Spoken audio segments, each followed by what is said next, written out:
Hello, gamers, and welcome to a special episode of the Super Ultra Podcast Arcade. This is going to be our 2025 Game of the Year podcast. We're finally getting around to it in 2026, as we typically do. We check out in the following year the games that we played last year and which of them were our sort of favorites. We do our half-assed Game of the Year, as we've coined it, because these games we don't necessarily have to have played. Some of them are ones that we wanted to play, never got around to, didn't get a chance to. Or we didn't even finish. Or didn't finish. But, yeah. But with that, we typically make a list of 10 games that we either would have liked to play or did play and thought were amazing, or something like that, basically. So, with that, Dominic, what do you say? You want to start it off? Yes, I'll start it off with my number 10. My number 10 game of the year was Absalom, which I played very, very, very little of. Like, I basically tried it out just to see what it was about. I heard it was an action RPG co-op, like made by the guys... what is like .bu or whatever? The guys who did the .emu. Yeah, Emu. Yes, the guys who did Turtles. Well, I don't know. Are they the publishers, developers? I don't know. But the names attached is they did the Turtles. They even did Marvel's Invasion, and they did Streets of Rage. So they had two. So they had two games that came out this year, and Absalom was a game that, even though I played more Marvel's Invasion, I think Absalom the game I like more because of the RPG elements to it that I think would make me ever gravitate towards me. It is like what is it? Wait a minute. I'm so sorry. Something came on my phone. All right. Yeah, it's like it takes the medieval times and whatever, and you start off like a rebel wizard, and I think you get the other characters. I think you could be a dwarf or whatever, and thing is, and it has almost a, it's not like directly like straight beat 'em up. Like, it's a beat 'em up, but it's a roguelite. It has a roguelite element to it also. But you can create combos and things of that nature. It is multiplayer. Can play with I don't know how many people actually you can play with. I know you can play with 2. But yeah, it seemed like really fun. And that, like, I actually maybe this year I'll get into it. I wish this was actually on Game Pass, because I would like tell my friend to play or something to like play with him with. I can't be too much begging, right? Because I think we did get a Marvel's Invasion, but you know what? No, Game Pass went up, so I'm begging for everything. Yeah, money's worth.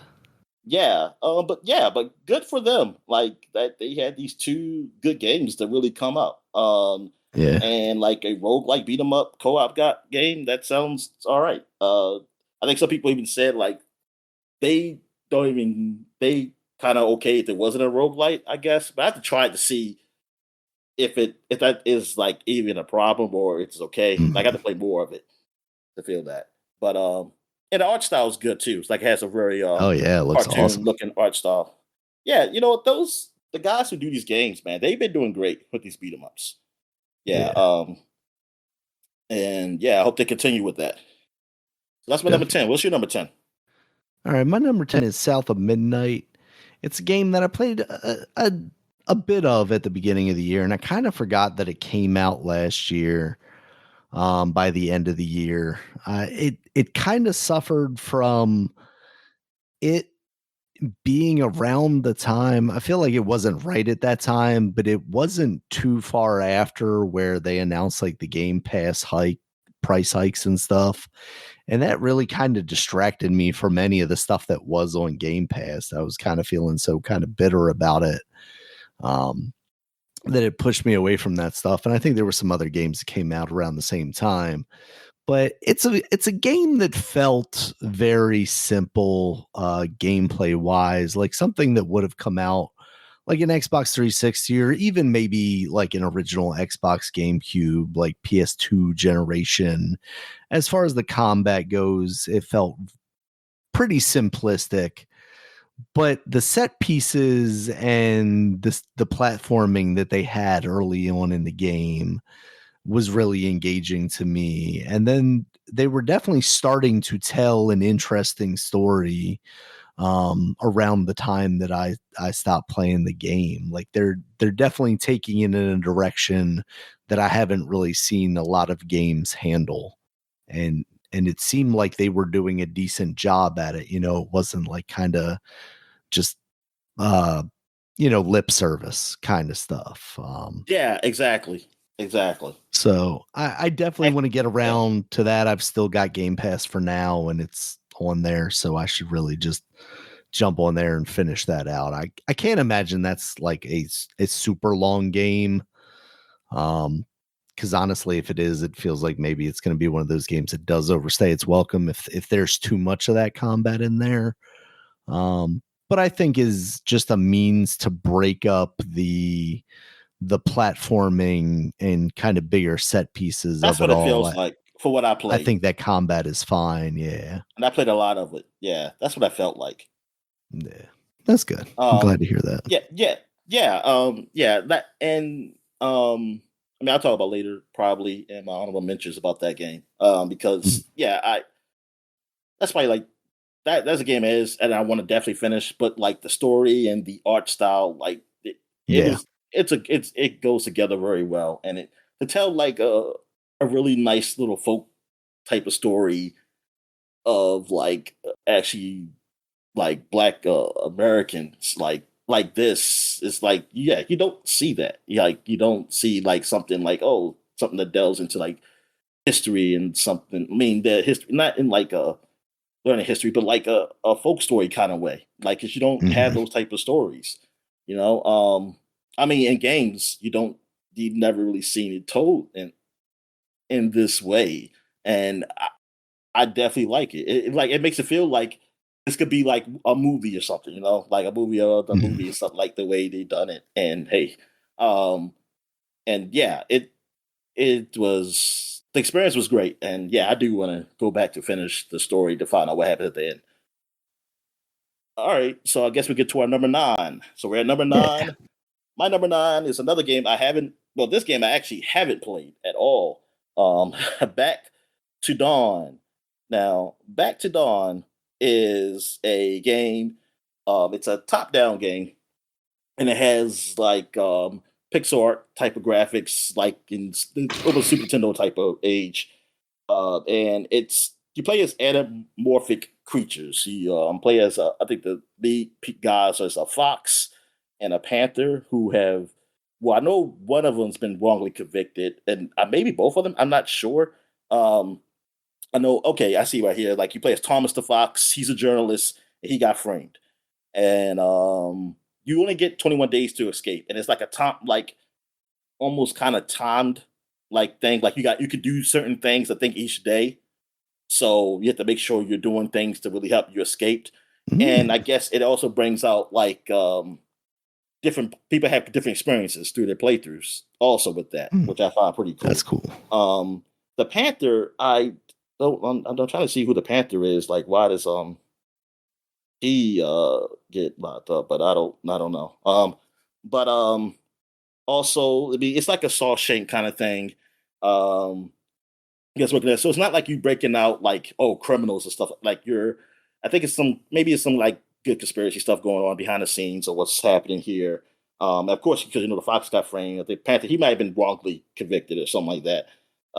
And they said that the voice acting is pretty good. I think believe it is like voice acted. Um, and actually, I don't even know what's voice acted. I mean, for some reason, I assumed it was. I just don't remember. I watched the trailer. I don't remember hearing him talk. I can't remember if I heard him talk. But yeah, it's. But I heard it's like very. Oh, it has that D&D style dice roll system that kind of. I guess definitely Baldur's Gate. You're familiar, but I would probably put it closer to like Disc Elysium. It kind of got like that because like Disc Elysium had the same thing too. Like, you know what? Like you talk to somebody and um, it's just like a roll of dice, like what you might say, and it Right. does have that. So it definitely is going to give you definitely different experiences through that. But yeah, it's it sounds like a really interesting game. Like when I first saw it on Game Pass, like I did want to try it out, but I forgot what I was playing. I was like, I'll try that after this. But like, hey, Tom, man, like things happen, and then you get consumed by other things and you forget. But yeah, but I did see that a lot of people did like this game. I think it was on some people's lists, for the top 10s, or at least mentioned. Like they're like at the especially the longer list, people who had like 50 games or 25 games of Yeah. year stuff list. I did see this up there. So yeah, I was like, yeah, I do. This is one of those games at that time, man, I do want to try out. And it seemed like a game, yeah, I would definitely have put it on my list. So Mm. what game you got for number nine? I've got Ghost of Yotai. This is a Okay. game I think Ghost of Tsushima I similarly had on my list as a game that I didn't play, but I wanted to. So it's a little funny that I have this on there too, because I still haven't gotten around to that. But I did play Assassin's Creed Shadows at the beginning of the year, and it felt like it was very similar. But I think by all respects, Ghost of Yotai is a better game, right? Like it's artistically a better game. It's less of a just straight up yearly product and a little more nuanced in that way, even if it is playing, a very similar story, it seems like. Um, so I've wanted to get into this series, and you're getting into Ghost of Tsushima now, and I kind of want to follow you along in there and finally get around to that. But like you've said, I think if I were to play that game, that means I'm not getting around to this game anytime soon. Granted, that might be for the best since this is a $70 game that I'm And rather play the one that's on the library. also exclusive to PS5 right now. It's not Yeah. on PC yet. Yeah. And not to make this a news thing, but there's talk now going around that the games that Sony might be pulling back from the PC releases and going back to more exclusives to their console, which I could see happening, especially if Xbox is going in the direction of it can play Oh any no, Steam that games. sucks. It 'Cause does. yeah, because I can't Because they're cheat. just better versions on the PC. Yeah, that too. But man, with the Ghost of Tsushima, like, dude, having that cheat where I can just not travel on my horse all the way to a place and just speed somewhere, that is so Yeah. convenient, man. Especially at a time of age where I'm trying to like hurry up and do like I ain't got much time, man, to be playing these games. And look, it's nice. Like people will make the excuse like, "Oh, it's nice traveling." Yo, it is, and I do it sometimes, but I don't want to do Yeah. it all the time because there's one point But you where get the choice if you're doing yeah, that. like Yeah. like next You're not mission was like forced to. all the way over the other side of the island, which is like okay, I don't want to. I already traveled a lot now. Now I just want to fast travel somewhere and Yeah. yeah, actually, look, man, I'm gonna put that cheat in there. I mean, listen, I mean, the right way to play it, yes, is to just go and travel, but well, right way, as in not doing quotes. But look, man, I just want to hurry up and get there. All right, it's like look, Yeah. I don't want to spend forever on these games now. Yeah. But I'm definitely intrigued by like the combat system, right? Because something like Assassin's Creed is kind of gotten to a point where now it's just the bog standard action game. Whereas like this and Ghost of Tsushima definitely look like they're going for a more I wouldn't say like serious or semi version of a fight. You're still hacking away at people with sharp swords and they're not Yeah, dying instantly. This isn't but you Bushido can't just Blade. press.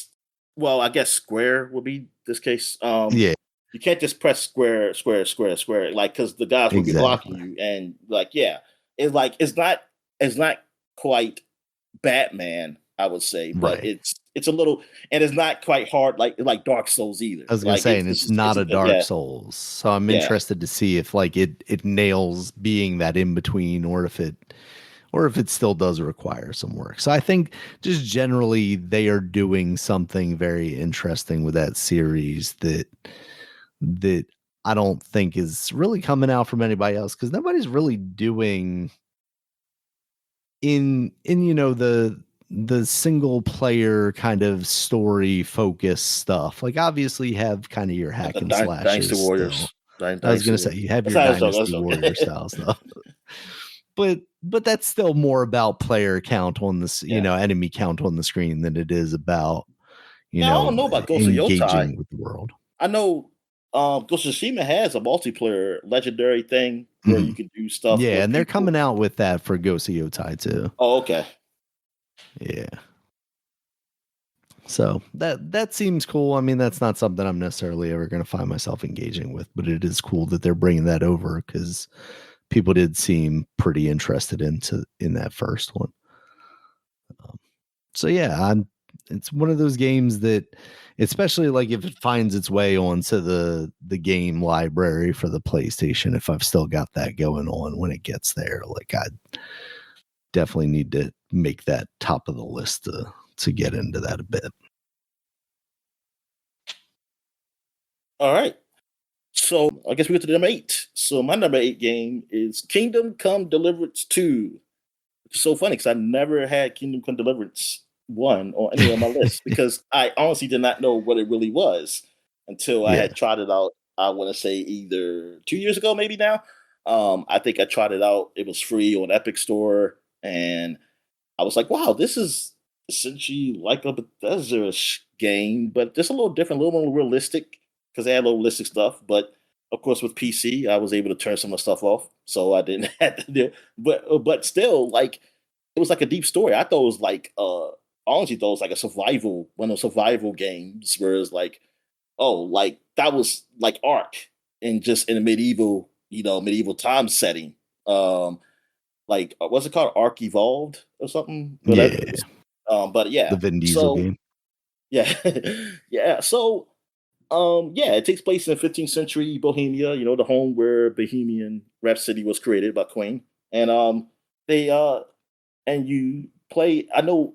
Now I'm trying to think. In the first game, yeah, you played as. I guess you're still playing the same character, the blacksmith's son. I think he's. But like, well, I don't think you could create a character, or like you fix him up. But you were definitely, yeah, you were I think you definitely the modify guy had them a a name. little bit, Yeah, like yeah, yeah. kind of that And stuff, I'm but thinking the yeah, sequel is there's a still story based to it. off of him. But yeah, but I heard that this game was two was really well done. Like people really liked it. So I was like, well, darn. So they really did good with the sequel. For uh and for people who are really into like those type of RPGs, like that's pretty good holdout. That was a good really good holdout until like Witcher 4. And like to have these Yeah. good quality like, a good quality RPG, like a top quality RPG. For like then having another one like medieval sort of one in Witcher 4. And now this what Kingdom Come is more realistic is like it's not fantasy unless I miss something unless they do something different later on in the games. But for what I've seen, because it's really it takes place in a historical setting, but it's also in a realistic setting. It's not like medieval like goblins and stuff like that. Nah, this Yeah, is it's not like it dungeon takes or dragons yeah, and elves and stuff like nah, that. this is at a realistic setting of what happened around that time. And yeah, and I said, okay, that's a cool take because usually, like, yeah, you don't really get that. And the times we really get something that's more realistic setting is either a strategy game, or it's I guess, like I said, a survivalish game, like nothing to like a Bethesda-ish kind of RPG game. And yeah, and your choices do they definitely impact the story in this game. Like you have choices that really do this, which I always love. Yeah, man, it's a detailed world. Like graphically, the game looks good. It looked good in the first one, and this and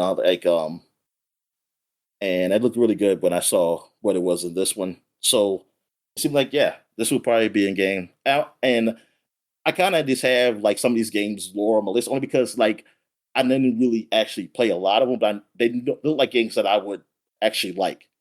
Mhm. Um, so hey, they could be games that I probably would have put up higher. I don't know, but Right. I figured they would definitely be on my list. So yeah, and I believe everything else, yeah, I'm about to say now is games I actually have touched.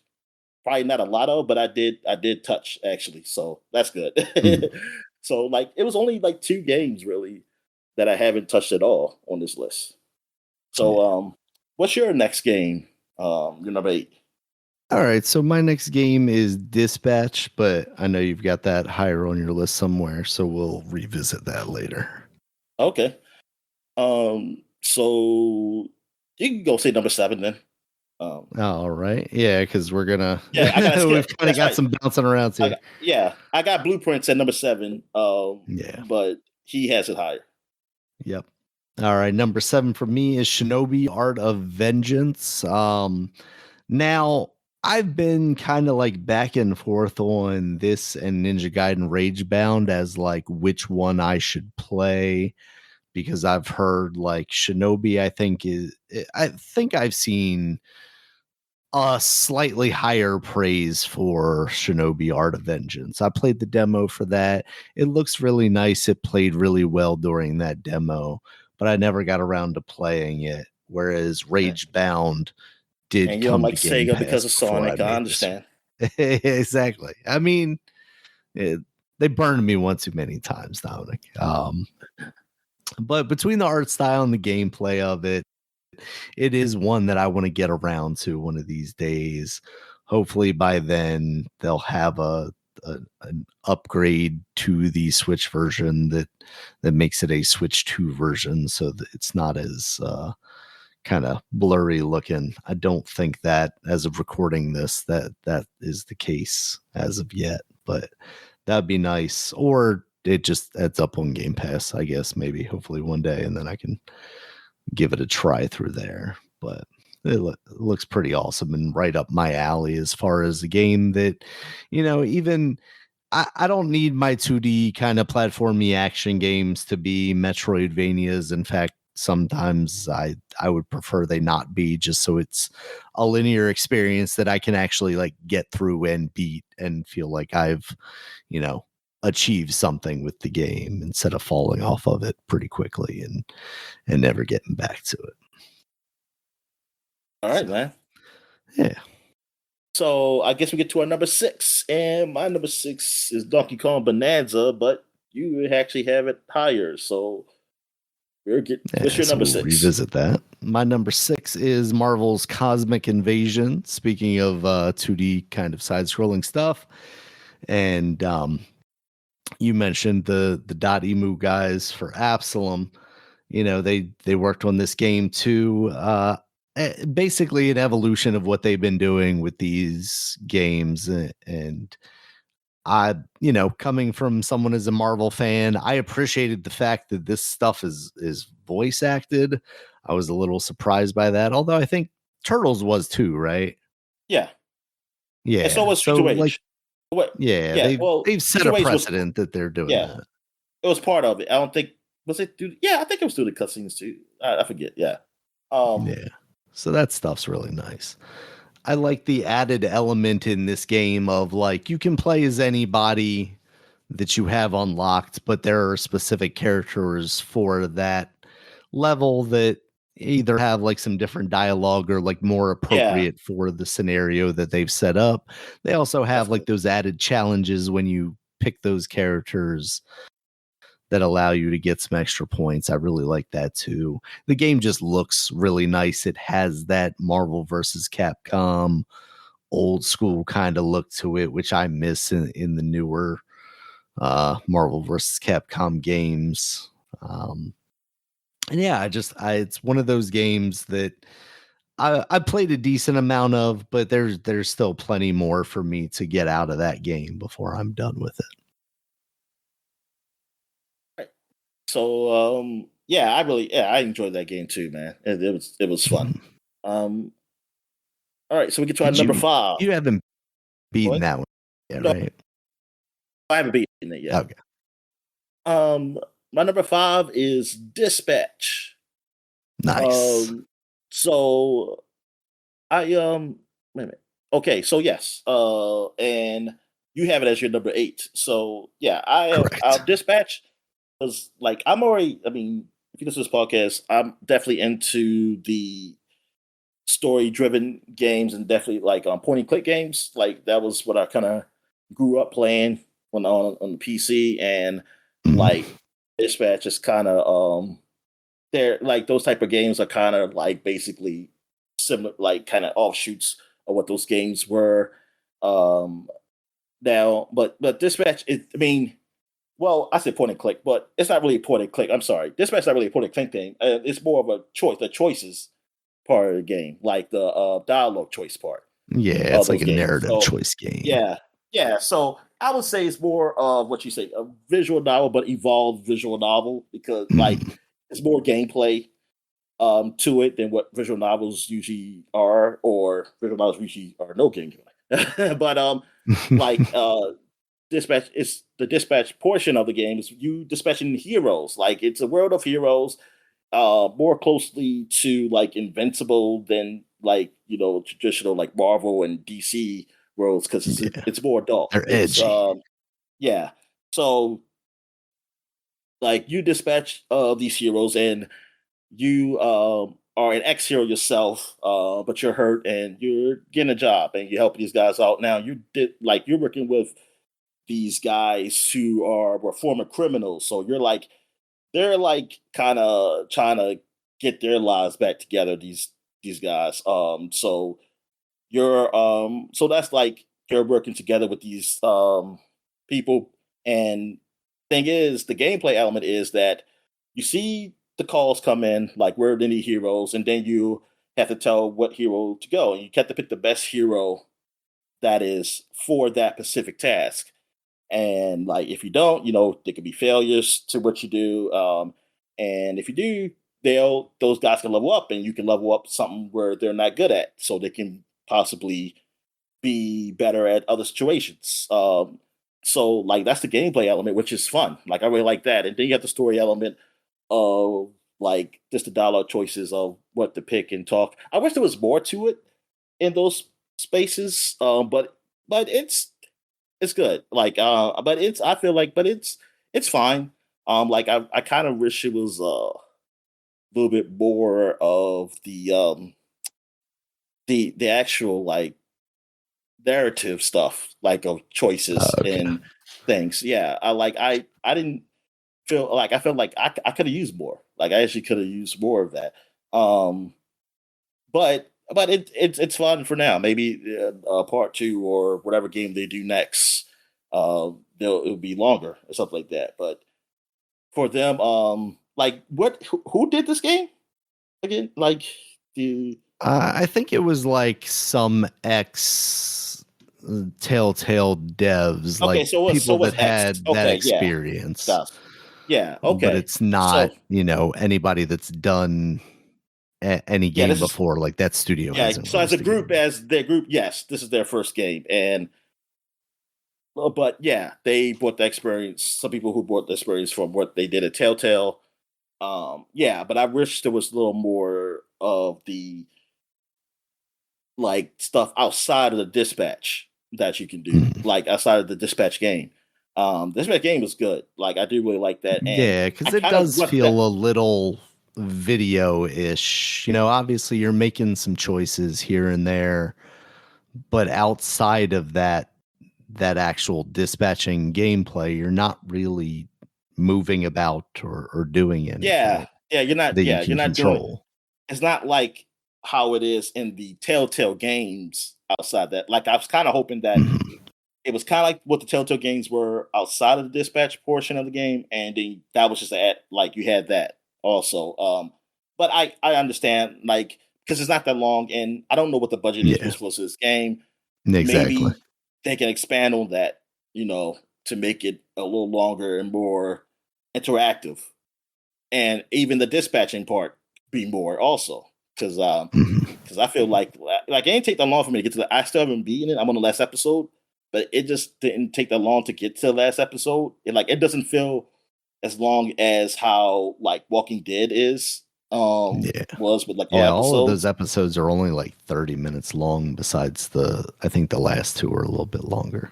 Yeah, so I kind of wish it was a little bit longer. I think it's on a little short side, but also understanding like what it is, like it's fine. Yeah. I'm good with that. So yeah, I hope like eventually like yeah, wherever it comes of this game, like it does expand on it. But I did like what I played. Like I feel like it's mentioning like it was up my alley. Um, so yeah, Dispatch. So like yeah, you had it at your number 8. So what you feel about it? Yeah, it's visually awesome. The acting in it is equally as awesome. We've talked about it before, but this is a game that looks like a television show, and in a lot of ways looks better than a lot of the stuff that you see nowadays. Like I think this game visually looks better than an episode of Invincible. Yeah. Um, Storytelling, the writing, I think is very well done. I think all the Trust me, there's no excuse characters. really for that. And no, I don't blame the people on Invincible. Like it's Yeah, Amazon. It's yeah, like no. Amazon, They're like given they're getting given a it's a budget, and company. they're working within that Yeah. budget. So yeah. Um, but the only reason I think I haven't played this game is because I've watched it already. Um, but that does still leave me a lot of choices to go back and experience myself. So I do have that game. I just need to make some time to play it. And like you said, it's not a very long thing. Um, so maybe I just sit down and do that sometime this week. Because even if you do like an episode a night or something like that, obviously it's slightly more than a week if you do it one per night. But when you're talking 30 minutes, you can probably cram two in there. And yeah, because I'm interested. The playthrough I saw, Sonar is the guy that gets kicked out of the group, and I don't know what direction you went. Oh, that's the same Or he gets direction. fired or whatever. Okay. Yeah. Because like I guess theoretically the woman would just, Yeah, she I could get guess, kicked out. fit Yeah. into the same slot. And then she would kind of be, the person. So yeah, I'm definitely interested to see where a second season of that goes as well. But I'm a little more apprehensive, and I think part of the reason why I haven't gotten around, or I haven't made it like a priority to play, is because I'm a little more apprehensive about the dispatching game part of it. Like I want there to be a game in there, and I'm glad they have something in there to break up those cut scenes, because just like watching endless videos, even if you're making choices during them occasionally, can be a little tiring. Like I'm playing a video game. I want something to engage with. So I'm glad they have that in there. And I think it's very smart because it does, from what I've seen, does add to the character development. I mean, even if it's smaller things that probably don't amount to much in the actual gameplay, but dialogue wise, they have things where if I send this person on the mission with this person, you're going to get this dialogue Yeah. versus if you Yeah, send them with exactly. somebody else. It had me Um, thinking like, oh man, maybe I should try to send a mission to somebody just to see what they would say right. with each other. Yeah, so I really like that, and I think they utilize much like The Wolf Among Us. I think that's why I'm interested in this game too, because of all the Telltale games. I mean, obviously, Walking Dead was a very special thing. It was the first one that they like really knocked out of the park, even though they did some really solid ones before that. That was the first one that got like the mainstream appeal and where I jumped on Yes. board really. Um, I should have jumped on with Sam and and Mac. and and I like that game a lot, but then you had The Wolf Among Us, and I think that really kind of hit pitch perfect for me. Like the story it was telling, I think was a little, I don't want to say a little more compelling, but it was just as compelling as the Walking Dead stuff. Um, but in this weird kind of like bastardized version of these fairy tale stories, I thought that was really cool. Um, still looking forward to that second one if it ever actually does happen. Oh Maybe my hand that god. game over to these guys. But much in the same way, I think this studio has done a good job to utilize those more adult elements to kind of just make it distinct from other superhero stories that are being told nowadays, and not in a way that feels like overly wrought, right? Like it's not that it's subtle. It's not subtle at all, but it is indicating to you that, like, we're doing something different. This is going to be for a more adult audience. And I think that is also conveyed by the stories that they're telling. It's not just here's some tits, here's a dick hanging out. It's okay, let me show you visually very quickly that this is an adult game. And then they're going to get into subject matter that they're going to talk about that is more adult and more Yeah. mature. Um, and like I said, I think that dialogue is handled very well, because it's not just the okay, they're making dick and fart jokes, they're making, sex jokes and stuff like that. They are having also like these very kind of tender moments with each other. They're becoming vulnerable as they Yeah. build as a team together, and And like it's very in well more done. mature content, like just the talking, like it's not like, Mhm. yeah, like this the sex stuff of the game, like I actually happy with. Like the older I get, like the more it's like sex, like it's not a big deal. Like seeing that, like I Yeah. don't need a whole bunch of like back in the day when like HBO, that's like everybody used to make like, oh yeah, how many titties are gonna show on like this new series or something like that. Oh man, Um, this episode is rated M, but it's for language and smoking. yeah, yeah. It's like, oh yeah, who you gonna see naked? Like True Blood or something. It's like, oh, who said that Yeah. is but yeah, Oh, it's another it's dude's ass. but with this, it's not overly sexual. Like it's not, and I'm okay with that. And I was like, oh, cool, Mm. because I was wondering. I was like, okay, are they going to just? Am I just going to be like? Because you can seem like you can choose kind of be with a person somewhat like closer. It's like, oh, this is going to be a whole bunch of sex. I was like, okay, no, it's not. I was like, okay, good, cool. I'm okay. Not that I don't want it, but I want it to be done in a way like that's not like teenagers or like with like or like for teens and stuff like that, but in a more mature way. And I was like, this is fine. Like I'm good with that. And yeah, I do. Yeah, that's why I really like this story, like this game. Like it does it well. Like it does everything really well with jokes and things of that nature. Like you said, like it's yeah, they do it. Yeah, this is really well done. Like I like. Hopefully, and they'll continue, and um, hopefully Telltale will have this stuff because I don't really.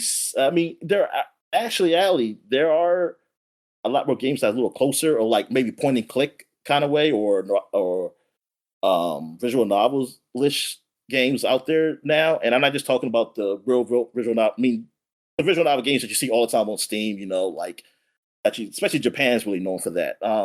I'm not talking about like those. But I'm talking about like ones that are really well done. Like they're like putting like good quality work because I'm seeing people actually talk about them. And because like when looking up this list, I was looking at games that came out. That was a lot of games that were kind of indie games that were like, oh, this ain't just some like I mean, no, nothing against people who really do that stuff, those visual novel stuff, but it's like, like they don't have budgets. It's probably like just one person doing something, you know? And so they don't have a bigger budget and they're just trying things out. But there's actually some people who are like really putting a lot of work into the work, or there might be multiple people on their project. And like I'm like, wow, this actually looks like a cool, like little mystery kind of game. Like I would actually like. I didn't even hear about this. Um, and it's not a sex game. I mean, like a hentai game or something. And Yeah. yeah, I was like, I actually like want to try this. And it's not one of those porn games that you see to see. And I was like, okay, good. So yeah, I do like that. There's those out there. You just don't hear them as much. But the ones that are getting out there, like let's say with Dispatch or either do Telltale, um, like yeah, I do want to see them come up too. Like I do want to see things of that nature to be coming back because I like those games. I mean, you got the Life is Strange stuff happening, um, but I want a variety, and like of different types. Like Life is Strange is like the coming of age thing, and I mean, they do have, even though they have the one Lost and Found Bound, what was it called? The one with the girls, the four girls. It's Yeah, still got the same Bloom, vibe. something Bloom lost and Yeah, it's still the same vibe of something. Life is Strange, and I'm not telling them to change. It's just that I want somebody else to do something else then, because I was like, okay, I played this kind of vibe thing before, and that's fine because it's not a lot of games that do that. So if anybody who likes that, they have that.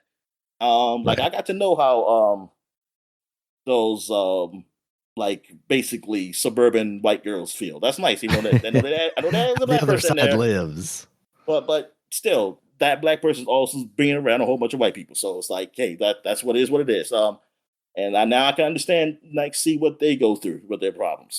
But I do want somebody to expand on something else, some other type of thing with that same quality, to have that same type of backing or something there. So yeah, I like those narrative games. Yeah, I really like having attachment to. So all right, so that's number 5. So what you got for number 5? Yeah. So once again, Emu rears its head. They published this game, Ninja Gaiden Ragebound. I mentioned that earlier when I mentioned Shinobi. Damn, so they had at least 3 games like they've been involved with Yeah. So that they actually were really published this good. That were good. one.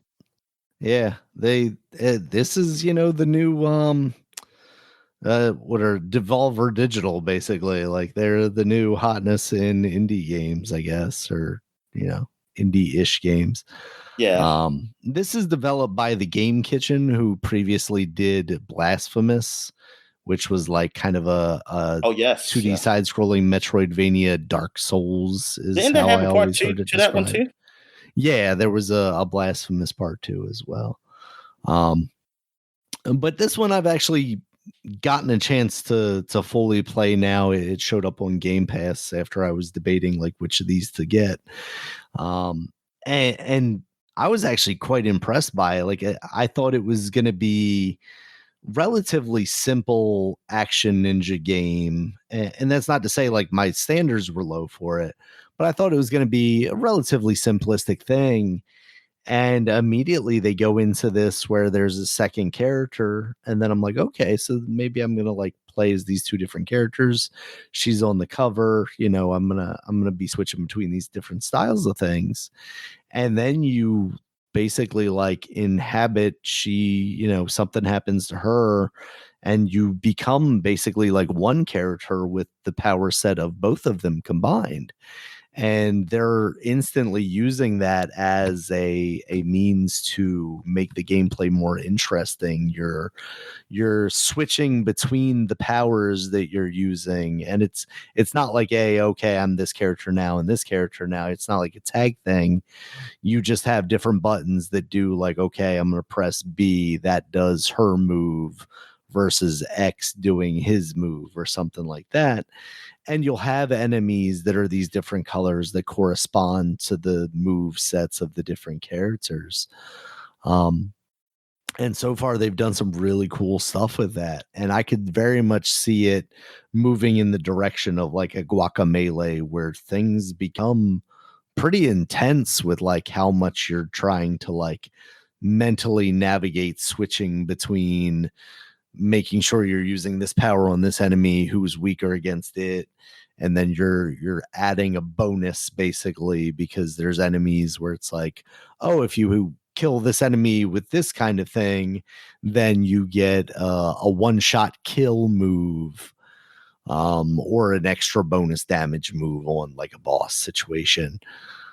So they vary the gameplay of what is mostly a relatively typical side-scrolling platform action game, and they're playing with it a little bit, and I really like that a lot. The visuals, I think they really do a good job of utilizing the not quite 16-bit. It's a little cleaner than like a Super Nintendo game, but it is that pixel art style. But it's very clean. It looks really nice. It reminds me of like The Messenger, which came out quite a few years ago, probably at this point when I think about it. And yeah, I'm having a great time with this game so far. So I'm looking forward to seeing where it goes gameplay wise. And I think the story that they're telling is relatively interesting too, for what could be a bog standard kind of, the evil samurai demon thing is trying to take over your world. Yeah. All right. Yeah. I know I might try these games. I mean, because I look at them like they look fun. I mean, they look like games I do want to try. Shinobi, Ninja Gaiden. There's some other ones too. I think yeah. There's another one from actual what's this? The guy's card. The guys who do uh the Riot Games, the Riot Games game. They Oh, got okay. side scrolling action game actually out too. That I think it actually came out before. I don't think it's like brand new. Actually, but and then Blaze Blue. I see they got like a side scrolling action game Oh, really? that's on Game Pass right now Okay. called I think we Blaze Blue. mentioned that Enjoy at some point. I just keep X. forgetting about it. Yeah, and I feel like that came out some time ago too, or at least Mm. another version of it or something. I don't know, but yeah, because they look like I just a regular side-scrolling game with like I mean, they have some story to it, but it's like it's fun. Like yeah, I never played not a beat 'em ups per se, but just an action game. Like I said, darn, I haven't played one of those in actually a while. But I do want to get my like just hands-on playing. So yeah, man, I might actually check that out. Especially that Ninja got Ragebound is I think that's the one that's on Game Pass, right? Yeah. Yep. Yeah, yeah, definitely look at that. All right, so now we're going to number four. Number four. Well, my number four is Dynasty Warriors Origins. This was a almost like a reimagine of the Dynasty Warriors series. Like they really went a different route with this. Like play as oh crap, something fell. I felt it. Can't hear it with my headphones. Oh, it's just my phone. Um, but so you play as just single character. Like you don't play as the other characters, but you can switch to those other characters if you partner up Mhm. with them. But mainly you're playing as just one single character. He supposedly works for this like mythic. God damn! But oh, it's because I don't have my cover on my phone. It's so slippery. It just sliding off. But the so you play for this like secret, almost like organization or community or whatever group that it like it really kind of stirs, I guess, Chinese government in the background. Well, the way they put it is like it's nothing like that. Like they're kind of work for peace, so they always back. Like if something's like an empire looks like it's not peaceful, they'll kind of help stir it in the right direction, like by backing who they think they should back to get to that Mhm. point. Um, and yeah, it may sound like, oh, this is like some like underhanded behind government stuff. No, it's very simplified in this world. Like it's just they literally like this is really told like bringing peace to China. Like it's that simple. It's nothing complicated about these stories. Like they don't make anything complicated about the era of this, like the end of the Han Dynasty, and like the Three Kingdoms stuff. Like they keep it simplified into almost like each side has is not like there's no bad guy. Well, there's some bad guys, but between the Three Kingdoms, they're all generally, I guess you would call them good, but they're not necessarily bad. Um, And yeah, they don't. Yeah, it's not. They don't all complicate anything. It's really just simplified as far as story goes. Because a lot of times you're just talking to people, and talking to people is like we talk to these other prominent figures in the Dynasty Warriors world. Like they just talk about like I would love to bring peace and happiness and blah blah blah. Or like somewhere it's like it's nothing like it's just like oh okay. It's like these conversations. It's like I'll just skip it. It's like I don't even care. I talk. It's like I'll just talk about like everybody have their version of peace and things of that nature. And I mean that's true for the other world. But like I said, this is a simplified version of that. It's not going to like oh I'm thinking of like some morality thing. No, don't. Like the only somewhat like really hardening like guy you obviously know is bad is like Dao Zhong, this big he's portrayed as like a big fat dude in the game, but he's big dude, like he's strong. But and then of course like Lu Bu. Like Lu Bu, he just cares about the strong. He said the strongest should rule, and that's it. Like nothing that's all he is. And so yeah, that's it. But other than that, everybody is pretty much a good guy. So it's never a point where it's like, oh man, I don't know, like whose side should I pick as far as like the Three Kingdoms because they're all good. Like Right. they're all seem like decent dudes. I don't know Is what the the real idea history that is. like at the end of the day their goal was to all just kind of come together and be one? Well, no, they don't ever because they all have the same idea what they want. They just have different ways of going about it. That's Okay. just really what it comes down to. But And the maybe goal's not that's the what same between all of them. the goal. Well, the goal is to bring peace to Okay. the. But But the it's not peace involves necessarily to them. like unify the three Oh kingdoms. well, It's yeah. just Unify. Yeah, it's to unify under their rule. That's what it really is. That's what it seems okay. like. What it is. But under Like their rule yeah, versus their the rule. That's other. what I'm saying. Their Okay. rule. Their Gotcha. own Okay. rule. So because in actuality, like yeah, if they all decide, hey, we just stay wherever we are, we just stay. That's fine. But it's always some complications with that because yes, those are the three main guys, but there's other guys also fighting for rule too. But I think in history, those are the guys' names that you know. Of Chinese is Sun Okay. Quan, Cao Cao, and Liu Bei. Like Liu Bei, not don't get confused with Lu Bu because one time at point I was very confused. I was like, I know Liu Bei, and that name's Lu Bu, and like stuff like that, whatever. But yeah, those are the guys who are like the main figures of the Three Kingdoms. There's other people who are like fighting and who they fight for along history lines and stuff like that. But um, yeah, it's a lot there. Like even I don't fully understand. I play all the games and I don't fully understand the history either. Because one time I was trying to learn the real history and I was learning like, oh, Dynasty Warriors do things differently because some of these guys are like 10 years old and like they're not even supposed to be old enough to at this game, but they had them old enough in this game. Like that's Right. what people said. Like, hey, this guy is actually supposed to be like 15 and he's up here looking like an adult. And then some guys supposed to be really old. Like they have the guys like who are only like 30 look like they're 50.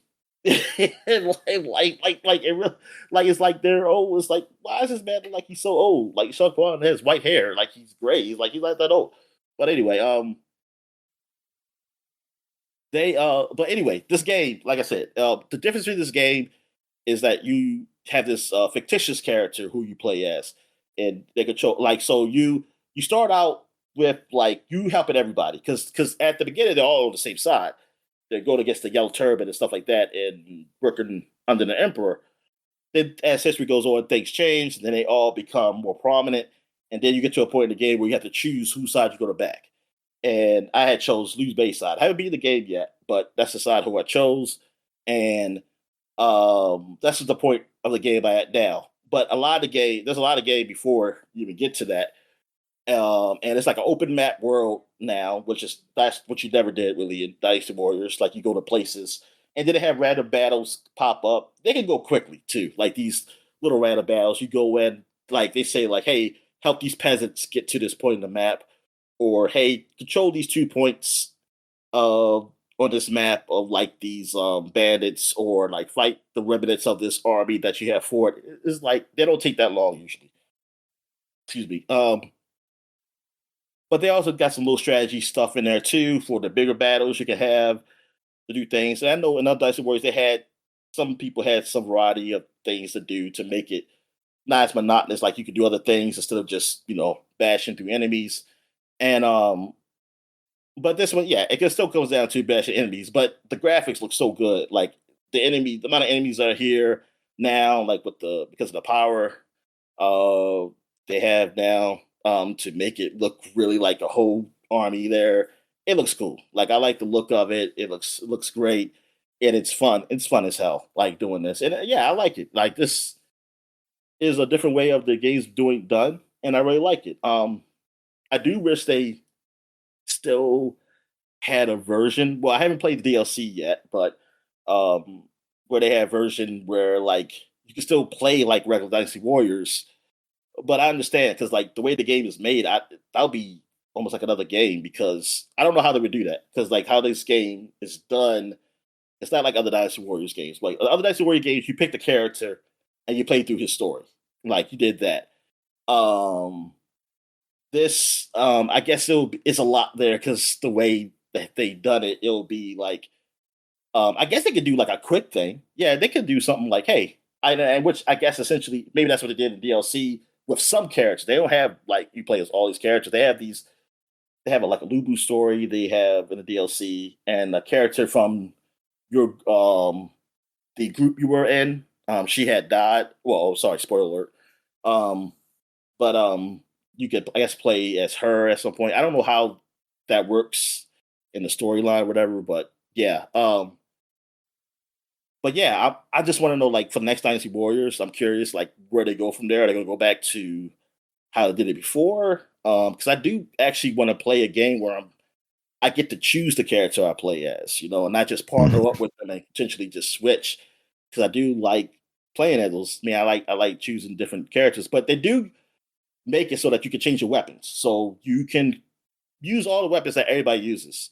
So that's good, and the also leveling up of them and adding like moves, like level moves have different moves with the sets with the Pacific weapons. That's also makes it the variety not too stale, so that's pretty good. Um, yeah, I mean, actually, all in all, I like that they really changed it up. Like they really changed the game up. I guess technically in nine they did. I never did play nine because I just heard how bad it was. Um, but yeah, like this is good. Like I mean, it's not like these guys have been doing nothing because they've been doing, those freaking cross like games where you call the Zelda game, the Fire Emblem game, One Piece. Yeah. Like they've been doing those games there, so which are they have done really a good job with those games. So like doing this and taking this route is something new. And yeah, man, I was like, yeah, and I'm currently playing it now. Like it's funny, like I'm playing old Chinese, a Chinese game based on old Chinese history, even though it's done by Japanese. And then I'm playing like a game of Ghost of Tsushima, which is based like old Japan. I was like, hey, like I play this old like Made Asian by a historical. Chinese company, ironically enough. Like yeah, these old historical Asian games and things of that nature. Yeah, that's loosely based off of them. Stuff, but yeah, it's cool. All right, Yeah. man. So what's your number four? All right, my number 4 is Donkey Kong Bonanza, and you had that one at number 6. Yeah, It's a game that initially it took me a little bit to find my rhythm with. Like it's immediately fun just kind of destroying the environment and the flexibility yes, of it all. But at the same time, for me, that can be a little distracting in like actually getting somewhere in the game and not having that progress is one of those things that I find myself allowing myself to fall away from games kind of quickly. But once I got more on the path forward, it definitely drew me in, especially once they introduced the things like the different transformations that add different powers and abilities. That really switches things up from just kind of the blow a hole through the level. I think the platforming is pretty solid. I don't know that it's not blowing me away in like a Mario Odyssey kind of way, but I think they are taking a twist on it enough that it's differentiating itself from that game and doing its own thing that is also successful. So far, I don't even know how far into it I am. I thought I was maybe like coming somewhat near the end, or maybe like a 60% of the way through the game. But then it felt like, because I was going down and then I was going back up, and now I feel like I'm going down again. So I think it's just taken me maybe down a different path than the one I had originally taken. It's a game that I think visually looks very nice. There is a little bit of kind of slow down, which is disappointing for a game on a new console, but I don't find really any of it too distracting immediately. I think what they're doing with Pauline, is that her name? Paulina, I thought her name, right? Paul, yeah.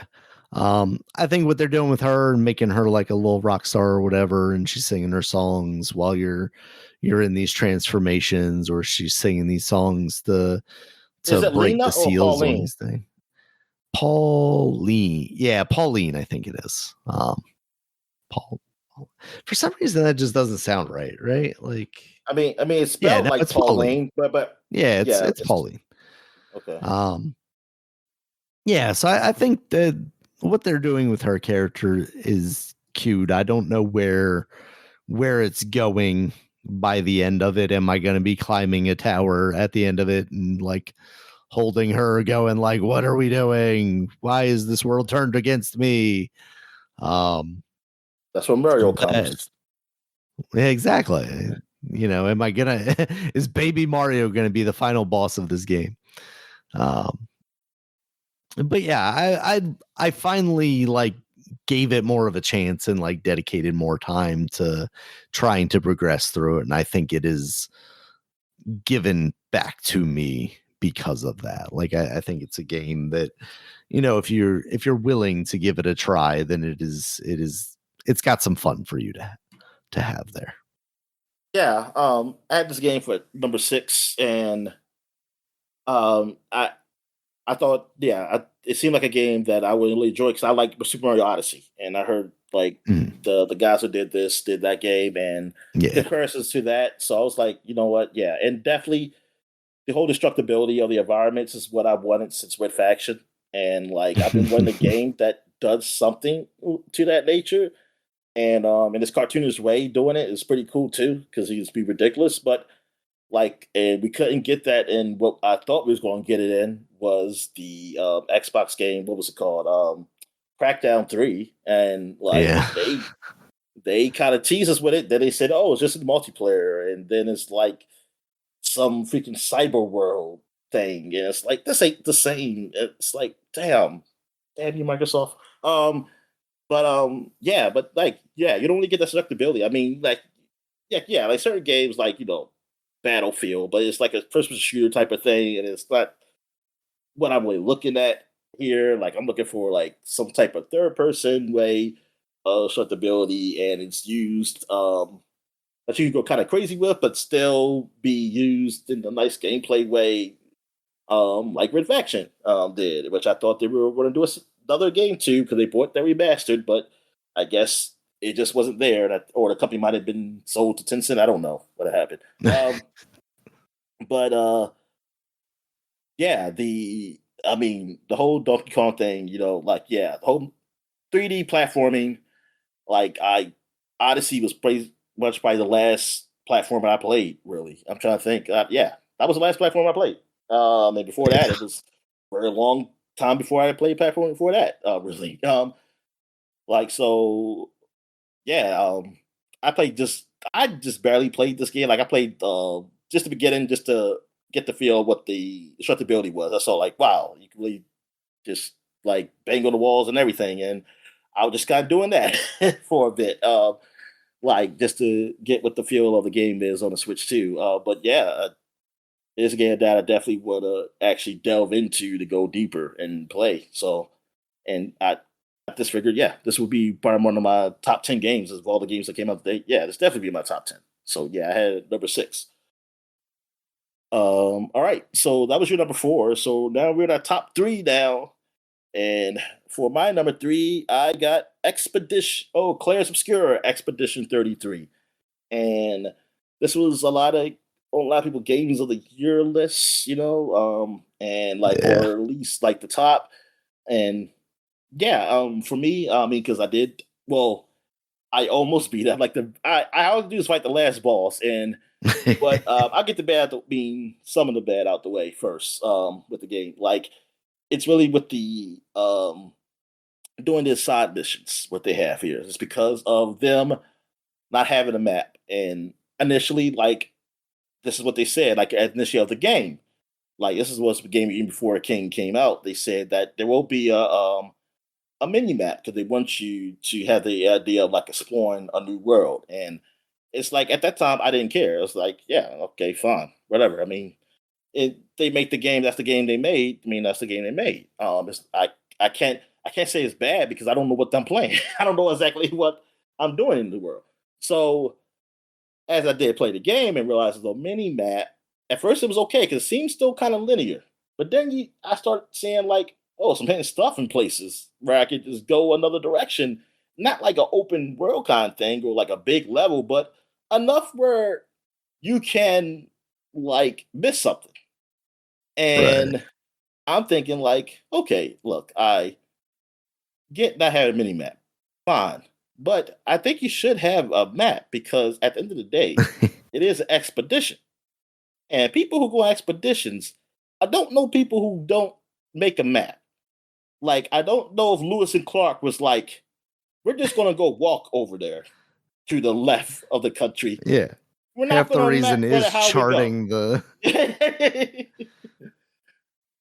Cause like you're just going like you're just telling like okay I'm just gonna go over there and y'all figure out how where we are. I mean, and we'll we'll figure get out back and how I'll to get tell you back what I home. saw. Yeah, if we make it back, like F it, we're just gonna go like just out journeying and not know what the hell we going. We're gonna keep going around until we walk back all the way around because the world first they know the first round at that time. But like I'm thinking like, yeah, you should have like that's the way you do it. Like that's the way you make it so that people explore without like giving away locations. I mean, it has been done before. Like this is not novelty or something new. Like that's what you do. Like you make a fog of war. You make it so that yeah, I don't see where it's there. Or if you don't even want to make it like you don't know how big the area is, yeah, don't do it. Just make it like you walk there, but it creates something like you're charting. Because when it gets to the side missions, I want to know where I didn't go. Because now Yeah. I'm going places either I've been or I have to go a place I have been because I know maybe I probably missed something, but I don't know where exactly did I miss. And that creates time, and I don't have time to do that. Like I have things I want to do. I want to beat the game, but I'm somewhat of a completionist, like on things. I'm like it ain't that many side missions. I just want to finish them. But you made it really hard for me to finish them, and like it kind of really pissed me off. So that's why I didn't really finish the game yet. But other than that, like the straight game though is great. The whole premise of the game, the idea of that you are in a world where there's some kind of being that creates every year. There's a number. It started at 100, and it goes down to whoever. If you're at that age, you disappear, and it just keeps going down. So now you're at a time when it's like only been 34 years, and like they're about to go now. The people who are 34, and like now they have. I mean, and every year there's also a time where they send on an expedition. where they have people go over to try to stop this being on this island to please stop this so we can like humanity can go back to being what it was. And it gives an idea like this is France. This is actually literally France. Was France at some Yeah. point and something happened. Like, 'cause that's what I really didn't know. I didn't know if this was like a real place or like it's another world. It was another world, but it's a world that was like ours. But then something happened, like some catastrophe happened, and this being came. But then when I started going to the other island where you go to try to stop this, the patriots as they call her, I started seeing things as French. And at one time point, I saw Eiffel Tower all bit, and I was like, oh, okay, so this is actually is like France. How the hell happened to the rest of the world? But they really effed up this part. They're still doing And fine, Dominic. It's just yeah, oh France. yeah, yeah. And it's a lot of questions I have, which yeah, that's the create the mystery of the game. It's like understanding what is this place, and you do get those questions answered. You get everything answered. Um, and the gameplay of it is a turn-based gameplay, but it's a turn-based gameplay that's where your actions are timing. So that's what you see in a lot of turn-based games now. It's the timing of your hits and the timing of your blocks to make it more interactive and not just pressing a button. Mhm. It's really cool. Like each person has their own set of abilities and things. The voice acting is great. The music is great. Like it's just all for the graphics are okay. Like they're not your latest. Like they're not the best of quality. Like a triple A game. Like a triple A game traditionally has. Like Yeah, you can you can still definitely see tell look. there was some budget Yeah, there. yeah. But it's still good. Like it's still good Mhm. enough. That it's not to a point where I'm like, man, this is just not good to look at. No, It's what these it's fine. AAAs should be aiming for so they don't spend Yeah. $20 billion on a game and then can't sell it. Or make it not as long. They could probably make the graphics good. Just don't make it fucking this like super long or like so much other stuff in there. You know, Yeah, it's just yeah, I mean, it's just how trade-offs. you how you badge it, you know. And there's also other tricks to do with graphics to make them look really great too, without having probably to put the budget into it. But anyway, um, they yeah, it's yeah, it was like the intrigue, really the mystery of the story is really that keeps me in it. That's what I always love about RPGs. Like if you got a good story, you'll keep me in there. Like even the gameplay's not that good, I'll stay for the story. And but with this though, I got both. Yeah. I got and the environments, like they are well done. Like going to this other world where like basically like physics is not um like it's weird. Like it's not traditional physics. Like yeah, you're still stuck on the ground and walking, but the things around you, like when like you're in a world where you're underwater, but you're not really underwater. It's so weird. Like you see whales swimming and stuff, but it's like, am I in water or not? Like, but that oh my god, that looks so good. That was so beautiful. Um, but yeah, it this is well done, and the characters like you limited to like maybe like 5 characters or so, and like yeah, but you really get to know them like during the game, like the way like you really are closer with them with their interaction with each other, understanding them and the stories they have, their own personal stories. It's like this was a really well done game, and it's not super long. Like the long that makes it long is like maybe you doing some of the extra stuff, but even then, compared to what some of these RPGs do, no, it's not that long. And this is how I think it should be. Like, well, I don't say should. I'm sorry, because that's all like my personal preference. But I think some of these games should take a look at this too. Like, because some games, like, if I feel like it's too long, that means it's too long. Because like I shouldn't feel it. Like, it's one thing Yeah. like now if a game is like 60 hours and it feel like, and I'm good with those 60 hours, like it's like man, like I still want to play. I don't care how long this game is. Then okay, fine. Like then you did your job. But it's a point where I'm doing things and I'm like, I just want to get to the story. That means, yeah, you maybe should have added some things down there. And I think, as far as that, they did a good job with Expedition 33. And yeah, this is um definitely one of the top games I played this year. I I wouldn't say it was a super surprise. I was really looking forward to this because after the Xbox Direct that showed it off, even the first time, like in 2024 when they showed it off, like one of the Xbox events, and then it showed off again in 2020, beginning of 2025. I was like, yeah, I this is the game. It's like, man, I'm looking forward to this game. It's like, let's see how this turns out, man. And yeah, it's like, wow, this yeah turned out really, really damn good. Like it's um I didn't see it like being like maybe a top game before it came out, but yeah, I was wondering like, yeah, I definitely see it's probably going to be up there because people are going to see Yeah. like it's an indie game, and for them to do what they did with this, is like amazing compared to what other guys have done, and yeah, and good on them. Yeah. Took the world by storm. Yeah. Right. So, what's your number three, man? All right, my number 3 is Blueprints. This is a game that I spent a lot of time with this year, and it very easily could have been my number 1 game if it weren't for the fact that it was a roguelike.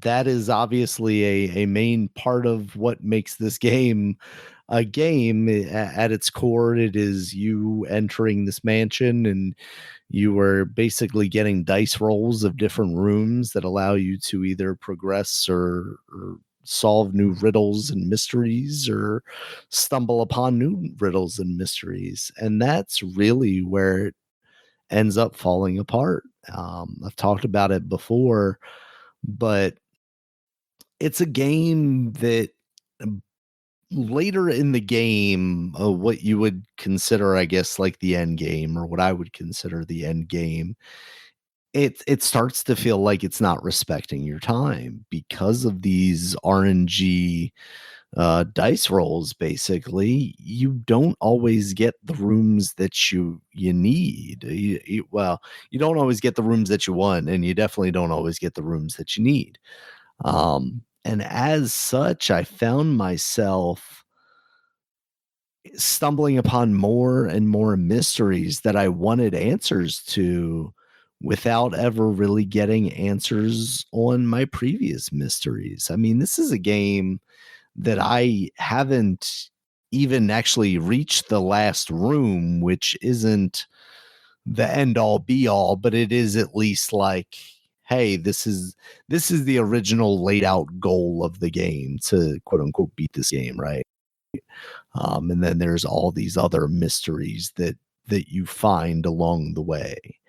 I think the puzzle solving of it all is very creative. I think everything except for the fact that sometimes your progression is tied to, well, all the time your progression is tied to the roll of a die, is close to perfection. I think visually it is very interesting. It's a very kind of different art style. It's cell shaded, but in a relatively not so cartoony world. It has those elements because it is pretty cell shaded, but I don't think they're going for like a Link's Awakening, for instance, right? Um, there's no real dialogue. There's just things that you're reading. You're a solo person in this house, in this mansion, exploring it, trying to reach this final room. And all of the mysteries that they're setting up, I think, are really interesting, and I would love to get the answers to. But I feel like I'm fighting against the game to get those answers, and it's nothing that I'm necessarily doing wrong. It's just that that day is effectively going to be a write off because I didn't get this room in this position, or I got dead ended in this portion of the house. It becomes a game of Um, patience. it does. It really does. And part of it is like, okay, I think maybe the idea is that they're giving you so many mysteries at once in hopes that like one of those you'll be able to progress through. And you have to be flexible to that, right? Like, okay, I'm going to come into this wanting to find like the secret garden, and to do that I need this tool and this tool and this tool. Okay, but it looks like I'm not going to get that today, but I've got this room, which means I can do this, so I should go for that. But maybe I'm even thinking about that too hard. Maybe it really is just like we wanted to create a lot of content, and also the RNG of it all kind of sucks. Um, it really is a game that like I wish I could say more positive things about, because it just kind of came out of nowhere. It's not from a studio that's like well established. This is their first game. They have people that have done things before, but it's not like I was coming into it with really high expectations outside of what I was hearing from like games media stuff. Obviously they got their hands on it first, and I was hearing a lot of positives from that. And I don't really have that much negative to say about it, outside of the fact that maybe the puzzle genre doesn't meld so well with the RNG genre unless you do it in a different way. Because this is a game like I still think about going back to, but I mean, at this point, it would be so hard for me to go back to, strictly for the fact that I don't remember a lot of what was going on, like a lot of those mysteries, because they're pretty in depth. Like this really is a game. I saw a lot of people talking about like writing notes and keeping a notebook for this kind of stuff. And it really is kind of one of those games where you have to, okay, well, this happened on this date and this and that. And it's not quite missed.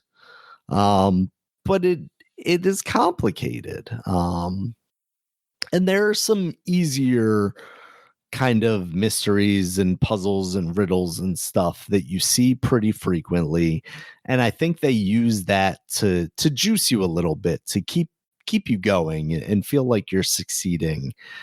And that's what makes me want to jump into another day and see if like this is the day that's going to be the day where I can get there. One of my runs, I got to the door of the room, to go into the quote unquote final room. But then I was like coming at it from the wrong direction. And because of that, I needed to have activated some other thing, but that thing's not in any of the rooms that I have in my house.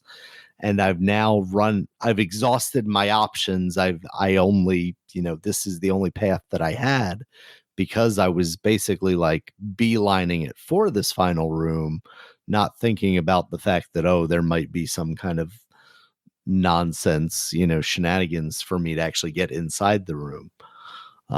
So I learned my lesson there, but at the same time, there are only so many lessons I can learn if the game is like pushing back against me trying to achieve my goals. And I wish there are power-ups I know in the game that do alleviate some of that, like allow you to re-roll rooms and, place a specific thing here and there. But this isn't really one of those, like the kind of roguelikes I like are the ones where at the end of the day, even a failed run will result in something that will potentially upgrade you to make you more powerful, so that at the end of the day, the game will be achievable, right? Like, even if it takes me forever, like a game like Rogue Legacy, right? Like, so many generations I died in that game. So many generations were killed. But because every generation I was getting more gold, which led me to upgrading my armor or something like that, eventually I was able to get through it. This, it doesn't feel like every run I'm gaining something that will then help me in my next run. Occasionally I'll find, this thing that means tomorrow I'll get something in the mail. I'll get 20 gems in the mail. Or, oh, there's a freezer in this run. I can take, one item and put it in the freezer and get it on my next run if I find a freezer in that next run. And, there's a 50% chance that I will, or now, or like a 60% chance or something like that, or put it in the hat room or the coat room or whatever. It all feels a little too left up to chance for me to like give this my top honor, but I really did have a lot of fun with this game this year. Until I just didn't anymore. So that's why it does crack my top 3, but it really feels like that's as far as it can go. Yeah, I had it at number 6. Was it number 6? Because I'm not up here. 7. 7. Yeah, I had this at number 7. Because like I like the intrigue, the whole mystery, and trying to figure out these rooms and stuff. Like I really like that. Like I like mystery in games. I mean, even horror mystery games, I like them. I just can't play them, unfortunately, and that sucks. But but this, like, I was like, yeah, I want to figure out these rooms and things of that nature. This came at the same time as I think South at Midnight came out around that time, and I was playing another game too. So it was a lot of things Right. That's kind of what it happened. was. I knew there was another game that came out around the time South of Midnight did, and that's why I fell off of it. And this was that game, yeah, because I locked into this game so hard. Yeah. So I was definitely I played this a bit, definitely not as much as you, but I played a bit of it, and yeah, and I liked some of the mystery stuff I was solving. But it was just other things to do, and yeah, I couldn't because when I realized like that's going to probably take a while for me to really get deep into this. That I was like, okay, I have to come back to this. This is what I'm going to put down because I see Daniel playing it. He could talk about this. So, Yeah. but yeah, the whole like, yeah, just like you said with the RNG element, I can definitely see. Yeah, it's really about if I'm patient enough to keep going, even though, like, yeah, it's not really me doing anything wrong, but I know, like, oh, it's not going to work this run. It's yeah, because I wish that what they did was that you get to a point in the game where you get to a certain room where, like, hey, you solved this, and now the rooms are locked. Like, Mhm. so all you have to do is just solve the puzzles now. Like, Right. well, like the puzzles that are left anyway. Like, it's not so it's not that, oh, you just streamline to the end. No, like, yeah, you probably get to the door, but you can't open it. You gotta solve the room. But you got to a point in the game where you were able to um lock it in a way the house. You were able to lock the house in a way where it can't change anymore. Like you done Right. enough to that point. That's what I kind of wish was a thing there that did that, where like, okay, so yeah, okay, yeah, I did like enough where I can do that. Or I mean, not that you can. I mean, but there's like it's open, like you can still solve it because like I said, the RNG element. But there's also something where, hey, if I do this, solve this, I can now set it where all I have to do is figure out how to get to that last room. Um, I wish there was something there for that because yeah, because I keep the random at that point because like okay, look, man, I know what to do now to really get there. I just have to get to that freaking portion of the room now. Yeah, it's that would really suck. Like to get there, but overall, uh, being I like it. Like this is the puzzle. This puzzle game is something that I don't know. Like I'm like, was this like this? Because I didn't. It didn't seem like it was like this. Like I never really thought I would like a game like this, but the way this was done was in a way that I understood it, and um and it kept me intrigued. So I was like, oh, so would I have like Visto Riven, like Yeah. now, or like a variation of that or something? Because my dad sure did like it. And you know what? And I think Seventh Guest was definitely like that. Like Seventh Guest had that hard element to it, but it wasn't. It was really the puzzles that was the game. Mhm. And as a kid, I didn't even know how to really solve the puzzle. I think the only puzzle I ever did was that first cake puzzle. 'Cause that was the first thing. Like I would just do that, and I always messed up on that puzzle. But like now I understand it more, and that and yeah, I think that's where essentially what that was, and that was like a thing of intrigue. And it wasn't. It had like scariness, but it wasn't like because you were watching what things were happening. Like the things couldn't just come kill you. At least at the point when I was watching my dad play, I didn't see like I see a ghost sometimes go in the hallway, but it couldn't kill you. It just kind of like whoa, something like that. But uh, so like I'm like, oh, okay, so yeah, those games maybe I would have. I really like them. I just always took up like, yeah, they're not my type of games, but the blueprints really show like, oh man, that's pretty cool. Yeah, I like this with the whole little story to it, and like, yeah, you're trying to figure this out and something of that nature. Now, there's also those puzzle games where you just jumped in this world, and it might be a story there, but you only develop the story as you go on. As you like, you might see things in the world that might tell you why this is, and I'm not too big on that because I don't want. I still want a setup. I don't want to be a setup where I'm like, I have amnesia. I don't know what the fuck is happening here. Like, I don't want that.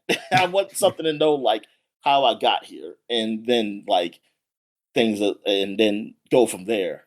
Um, but yeah, um, that's why I still like had it in my top. At first, I didn't have it in my top, but then I thought like I did enjoy what I played. Like, I enjoyed what I played in this game, and I thought it looked really cool. It was really neat, and yeah, man.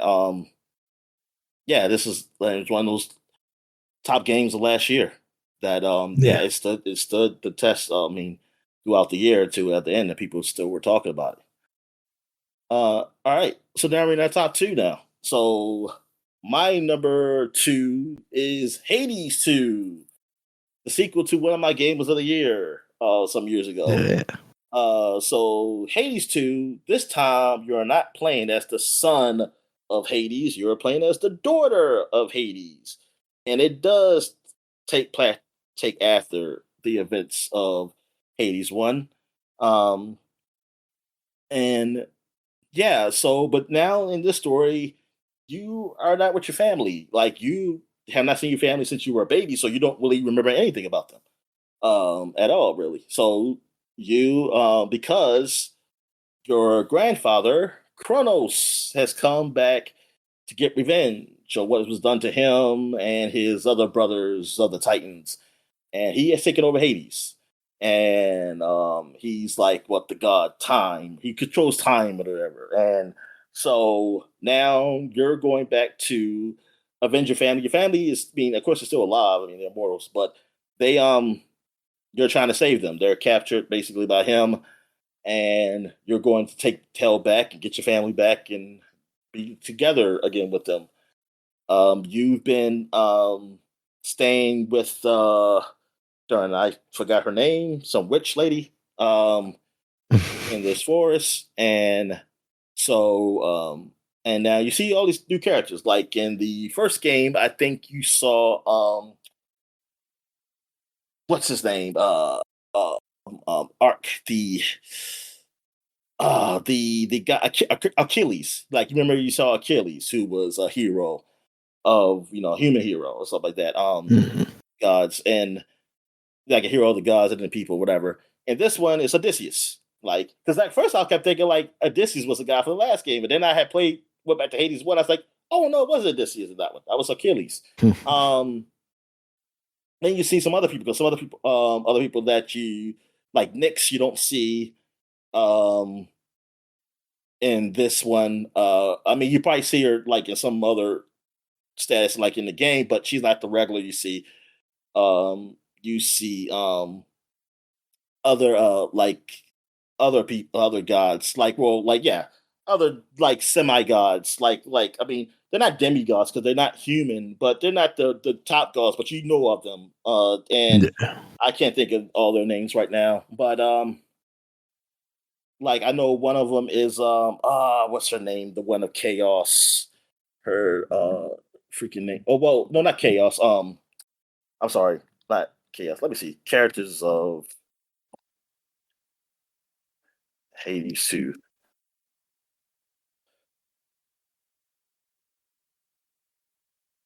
All right, yeah, okay. Hecate is the one who took you in. Um, Mhm. and she controls stuff. I don't know.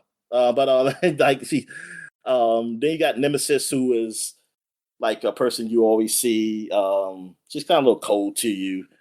Um then you have Dora, who I don't know who she is. I think you might maybe you figure it out as the story goes on. She's like this ghost girl who's in your room, who's kind Yeah. of friends with you, but she has like a split personality because she has one personality, but she all Yeah. like evil and stuff and ever. Of course, I say Odysseus.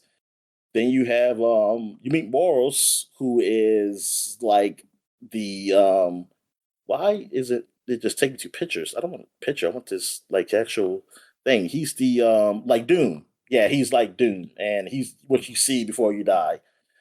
He's a nice guy though. It's just unfortunate that people don't like him because he's what you see before you die. Uh, then you have then you have some of the gods that you see, like Artemis seems to be really close to you. She was in the first game. Um, the Demeter or Demeter. She appeared in the first one. I forgot in what capacity. I don't remember seeing her all the time, but she's like your grandmother because she's your mother's mother. Um, I know you see Hera. I don't remember seeing her in the first one. And yeah, you definitely see her in this one. But anyway, yeah, like so you definitely see new characters. Selene, the god of like night or something like she whatever goddess of night. Um, like yeah, you more. Oh well, sorry, Morris. Of course, Carrion, you sell him from the first game, but yeah, it's a lot of figures that you meet in this game that's new. Voice acting is great as always, just like from the first one. You still have the skeleton dude. Um, there you always test your weapons out on who's okay with being abused. Um, but like so now in this game, like what's the difference between that and stuff with new characters? Like, well, now like new weapons, of course, but like they're so like the weapons are now much more like vast and like of their upgrades and what they can do like differently. Like it's a lot of upgrades you can do like to these weapons, and that creates like the like a huge variety of ways to go through the dungeons. Um, Also, some new abilities. I believe now you can run constantly, which you couldn't do because I did play Hades 1, and I was kind of playing it like I was playing Hades 2, and I noticed like can't just keep running. When I hit the run button, I can't just keep running. Like I could just zoom. While in this one, I know you can constantly run, which I that's a good new thing because I always use it, and because I'm always constantly running. Also, like, but so you do initially do zoom though, like the it does have a fast paced zoom, and then you just run. Um, which in the first way you just kind of just zoom, so you still like running. You can't probably outrun some things. You still want to have they still have the meter where it comes back where you can just kind of zoom quickly again. Uh, Also with the different gods, you got different upgrades for like when you finish portion of the dungeon and use as you go to the dungeon. Um, Now you're also taking a new route, so you're not going the same places you've gone before.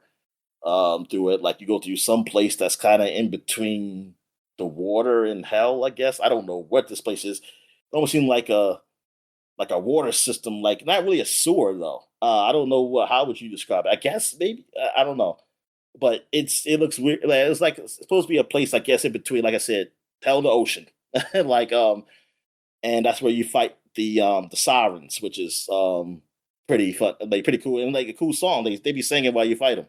Um, and they also you can have like these creatures that do things. Like I'm at a point where I can have like a pet or whatever, where my pets can go do something. Like I got the frog. I just unlocked a cat. I think I haven't used the cat yet.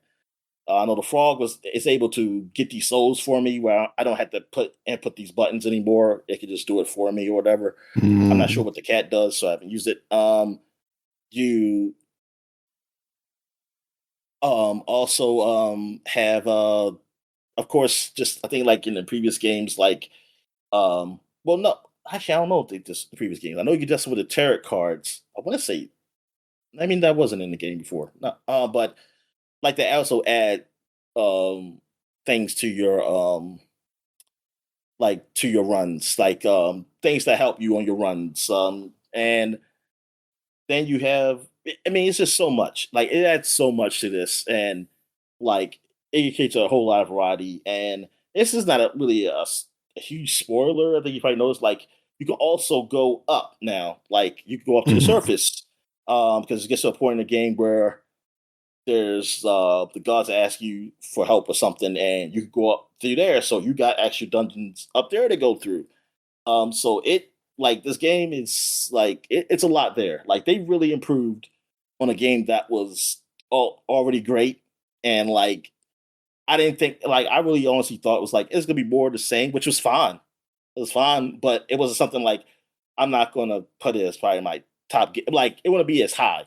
Like I'll think like Mhm. Hades 2, maybe it'll be a game at the bottom. Like honestly, if I never did play what I played this year of it, because I played more of it in 2026 at the beginning of the year, until now, than last year, I probably would have had it closer to the bottom, honestly. But after playing so much of this game and getting so far in it, that I'm like, man, they did it again. They created a great game again and improved upon what they had.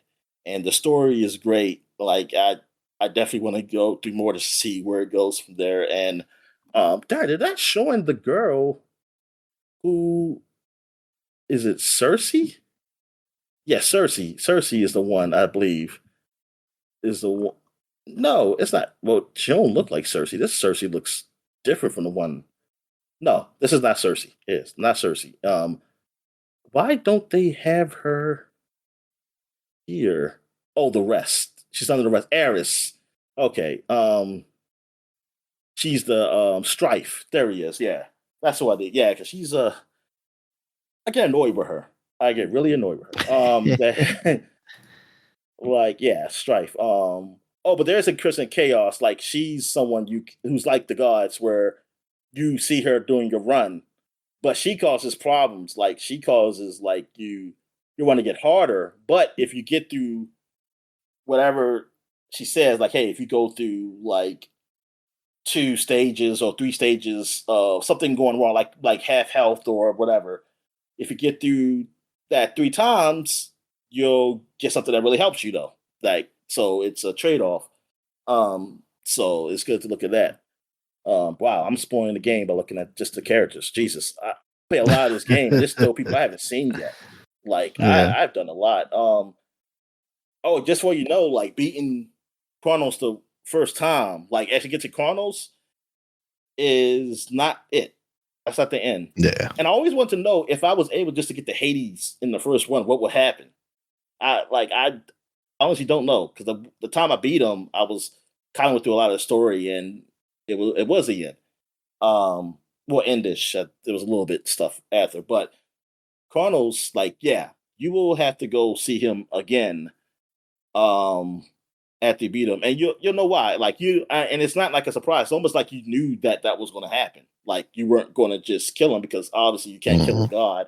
And so I was like, oh, okay, because that's what I was wondering. Because one time I was like, man, I'm almost getting to Chronos now, and I'm like, I don't feel like I've done a lot of story. Like I haven't talked to everybody. It's like I don't want to Yeah. beat it, but I was like, okay, I'm not close to beating it. So yeah, this game is good, man. Definitely one of my top games, and that's what's number two. Nice. So, well, I might as well. I'll just go to your number one because your number two is my number one. So, Yeah, so I was gonna what? actually suggest we jump to my number one, and then we can talk Yeah, about your number one and my number two last, since it's kind of the top between the two of us. yeah, exactly. Um, Plus, you just talked. I don't want to make you continue on for much Yeah, longer. exactly. Um, yeah, so my number one is Hollow Knight Silk Song.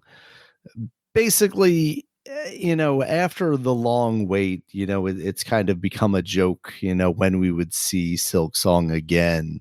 It's been so long.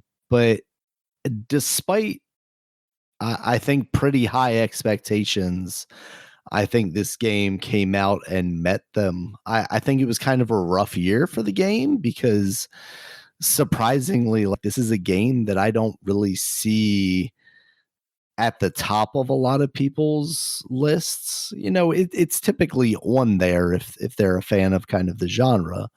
But it's not like Expedition 33 kind of blew away the competition this year, right? And like it almost felt like regardless of who you were and what kind of genres you typically play, that game was just there. So it feels like in a lot of ways, Hollow Knight is kind of Silk Song is kind of slipped into the background a little bit. But for what it is, a Metroidvania with pretty difficult combat, um, but achievable, I think. There's definitely I'm not through the game, so I might be speaking out of turn here. There might be bits later in the game where I just bang my head against it and eventually give up. Um, Hollow Knight, the original, did kind of feel like that, but that was more me not necessarily knowing where to go, and I what didn't really want to engage too much with like a guide at the time, and I just didn't know if like I was beating my head up against a boss that I shouldn't be fighting or bosses that I shouldn't be fighting, or if I needed to be better. So far in this game, I haven't run into that issue. There was one enemy that I was definitely having some difficulty with, but there were so many other directions that I could go in that it wasn't really an issue. I was able to find my way into something else. And I've definitely consulted a guide occasionally.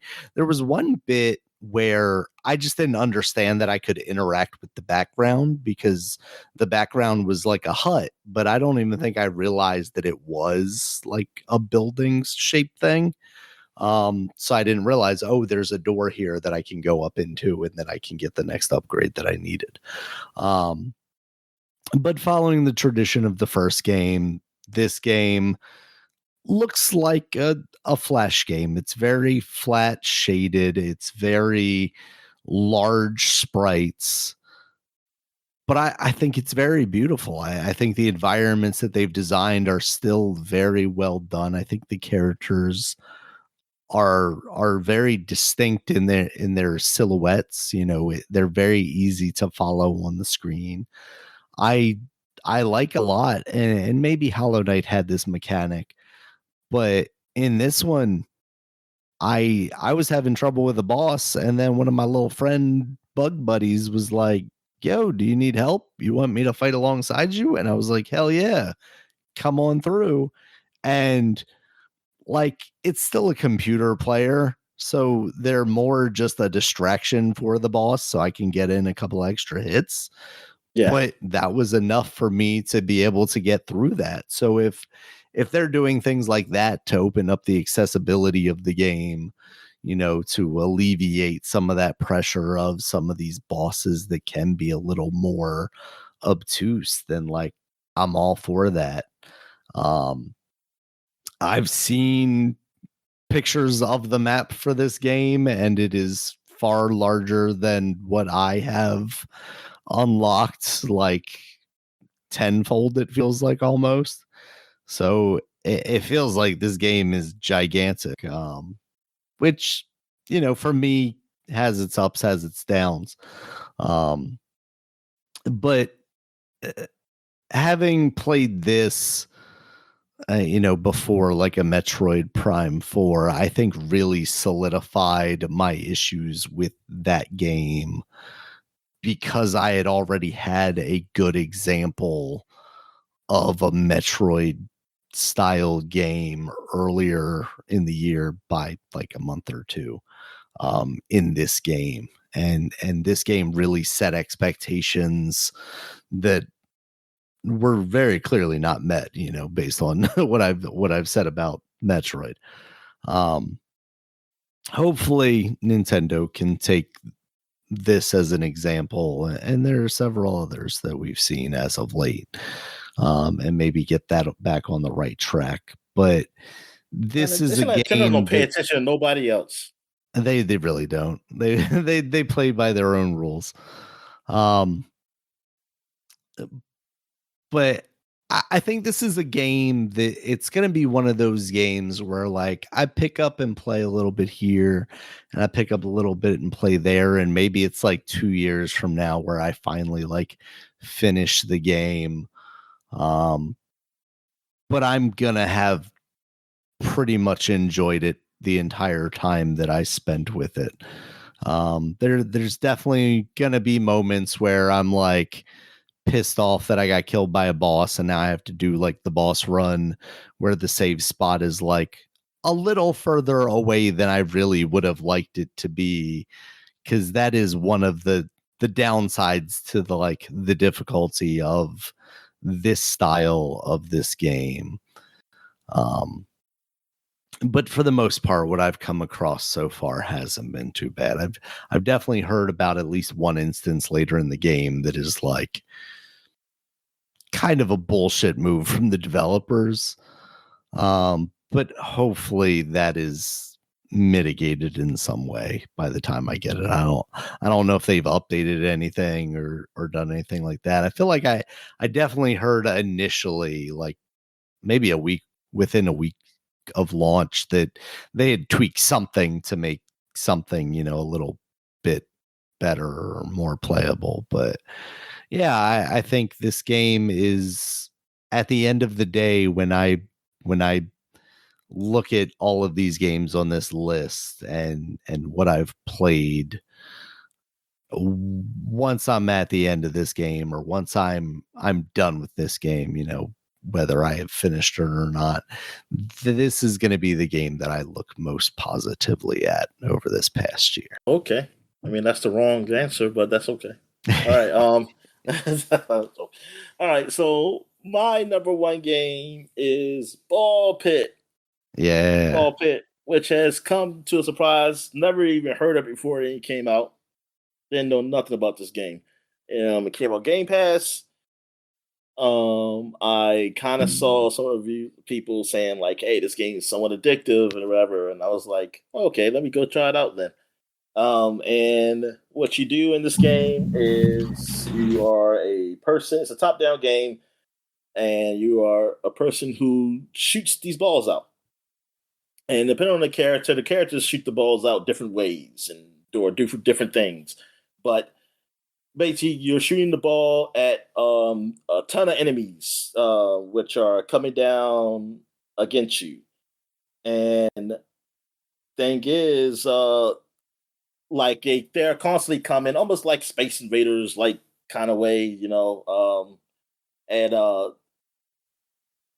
that you have to kind of hit. You can actually you bounce the balls off the wall, like you kind of use physics to like the way you want to bounce the ball, and then as you kill enemies and you get these orbs which level you up, you can then level your character. Now this is a roguelike. First of all, I should say like this. So it's a roguelike game, so I'm like, yeah, I like roguelike. So yeah, let me go ahead and do that. And so it kind of like Vampire Survivor or something like that, along those lines.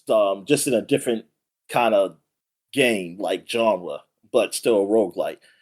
But you still do the things where you level up, and each time you have a different ability to make yourself stronger. So you get different balls. You might get balls that might freeze them, balls put you on fire, balls like that are just super strong or fast or go through.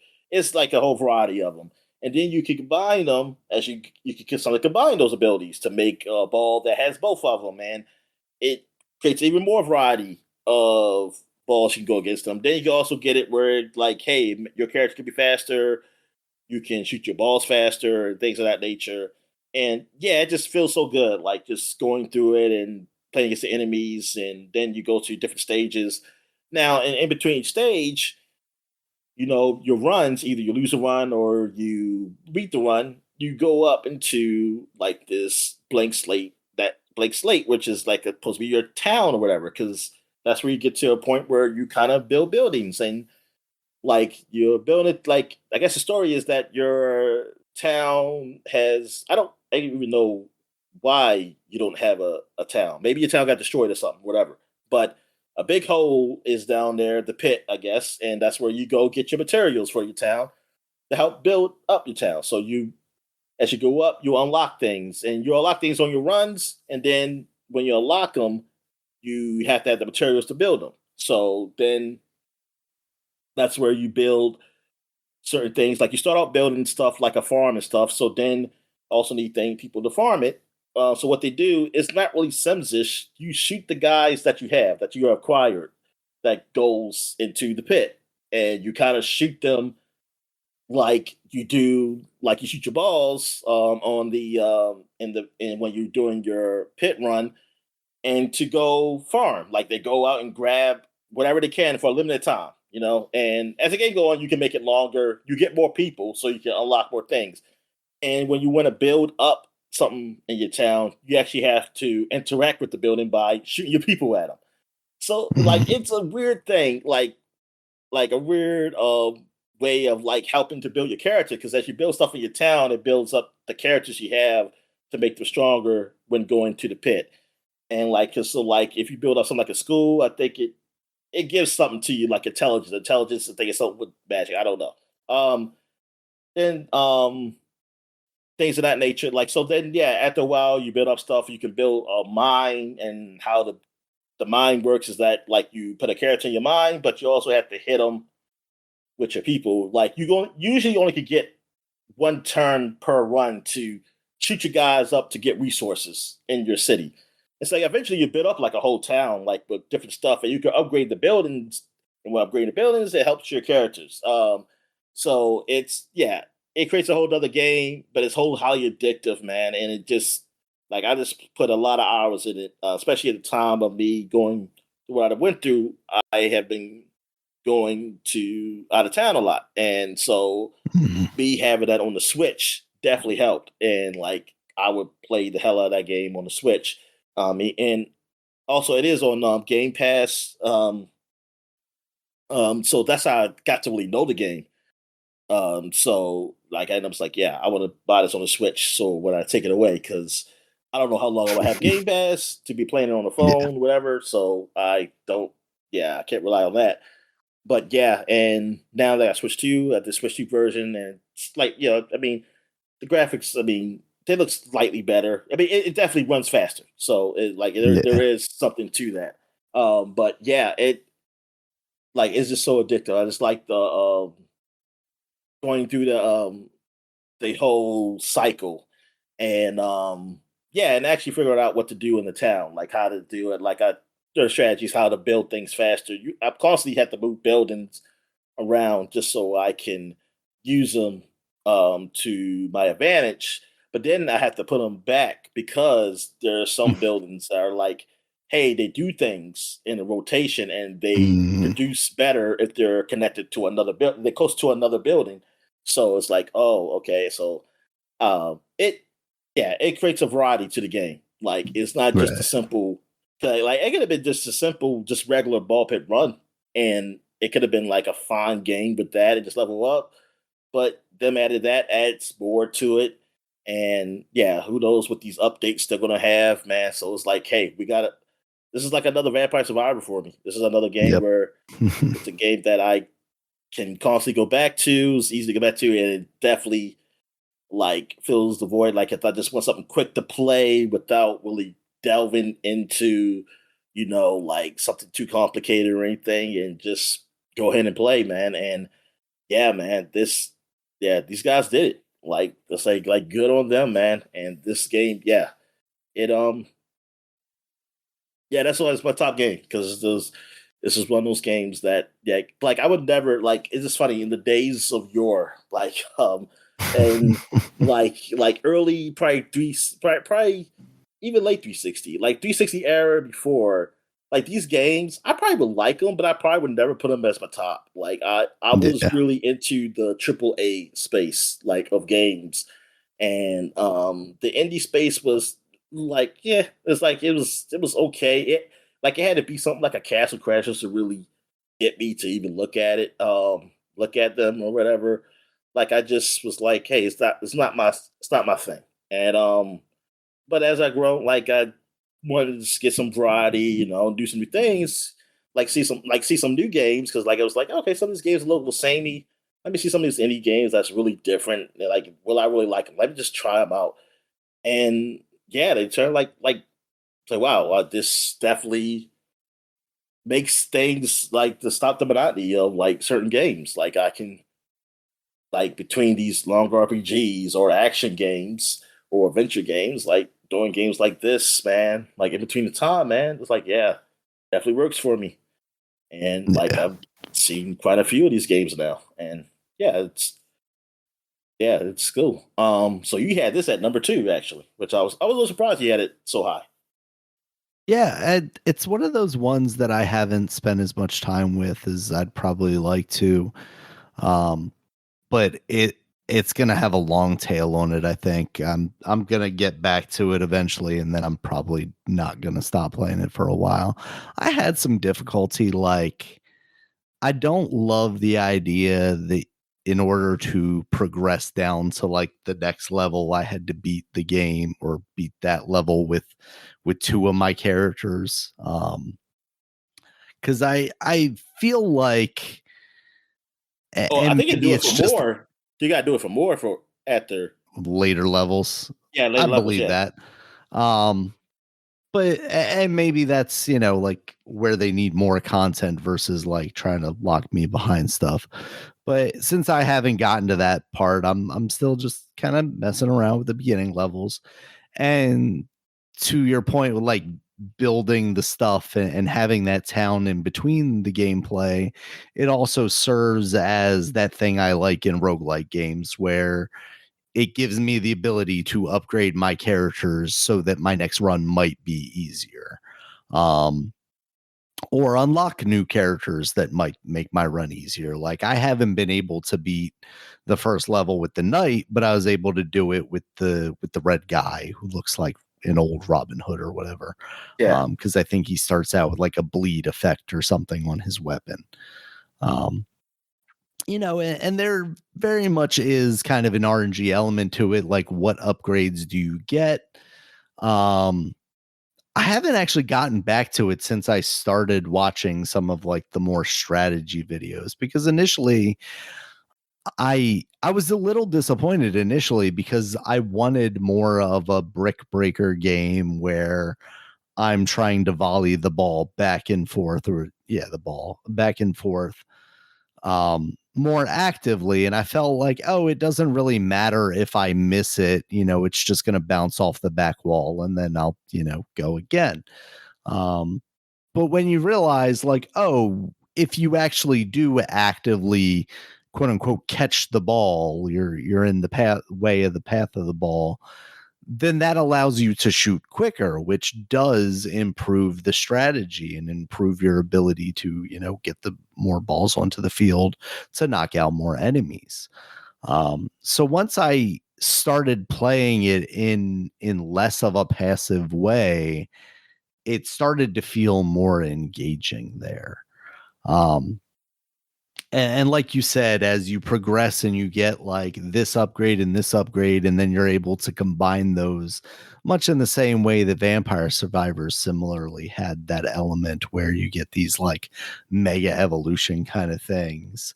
that stuff is really neat, combining, I don't know, this laser with that laser and getting like a rock slide or whatever, or earthquake or something like that. I love all of the like area of effect things where it's like, okay, I don't necessarily have to hit this specific enemy, but if I hit one guy in this row, it's going to, do damage on this whole row or this whole column. I thought it was an interesting choice to like be able to make the game more or less pixelated with like a slider. I think I ended up turning that stuff off. It's also got like the CRT filter stuff too that you can do. But generally it's like you said, it's another Vampire Survivors. It's another one of those games that is so easy to pick up and play. And even when the runs feel like they're going a little long, once it ends, you just want to get right back into it because you're Yeah. like, well, that didn't go quite the way I wanted it to. Let me try that again. Especially now, I built this building that gives me 10% extra this or 5% extra that. And that's without me even getting into some of the things I've heard about where you have these more complex characters later on in the character selection. Oh yeah, man. You get these like you get characters who shoot from the back. Yeah. And like, yeah, I had to figure out really how to do that. Like when a game with them. And then you have characters who don't shoot white balls, but they just shoot the The actual special like ones. the specials. But then you get to a point where you can have two characters at a time. So you combine two people, and that's Yeah. basically how sometimes I win runs with those characters that seem really like I don't know how to win runs. I win runs that way by having them with team up with somebody else. Yeah. So I just think overall that game is fantastic. I think they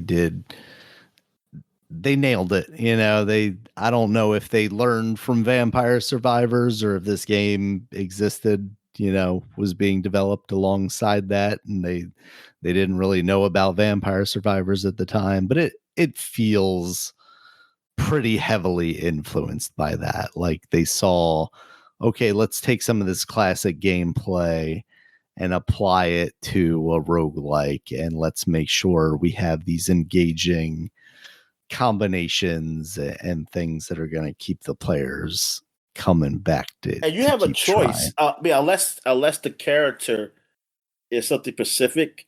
Like there's a character that auto shoots automatically, but you could also turn that on for all characters to be auto. Yeah.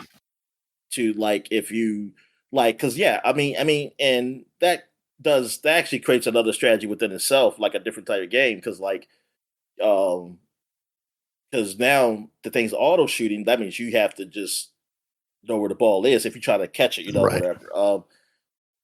And yeah, I mean, it's kind of cool that they let you just change it up, but like that though. Like I was, because sometimes that was actually more beneficial for me. In Yeah, some and slow down and speed up the gameplay too yeah, oh yeah, at they the have push it of a so that button. they let you do that. They let you like, oh, you want to go hyper because sometimes when I got like strong, I put that thing on super speed so I could get through a run because I was like, yeah, I'm trying to just get some materials, so I was like, yeah, put Yeah, that on freaking fast because I could at the end I like can I melt can these guys yeah away. Yeah. because I know what I'm doing. Yeah, I gotta play that. I haven't played since they had that DLC, that free DLC in there.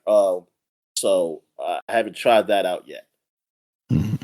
But yeah, I played a ton of that game, like on the Switch, the Xbox, like the Game Pass version. That's where I experiment on because like I sometimes Okay. I turn cheats on and stuff just to try things out, just to see what happens with things. I've been messing around with bit on that front, like just doing different stuff. But like the Switch, of course, has cheats. That's what I just really just play a lot of and everything. Um, Yeah. So I guess that's it then. Because Yeah. you do number one. So I guess overall, I guess our number one game will be Mario Kart. That will be our so somehow the math worked out to that game being number one. Mario Kart World. I don't know how that The worked. Nintendo money bags just deposited in my account. That's how that worked out. It's like I was joking. Nah, it looks like Ball Pit will probably win just because it's my one and that's your Absolutely, two. yeah. Um,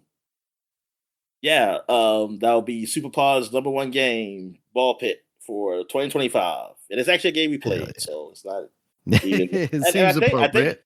I think most times, even if it's a game I might didn't play or something, it's always been a game we played that was number one, that one of us at least played.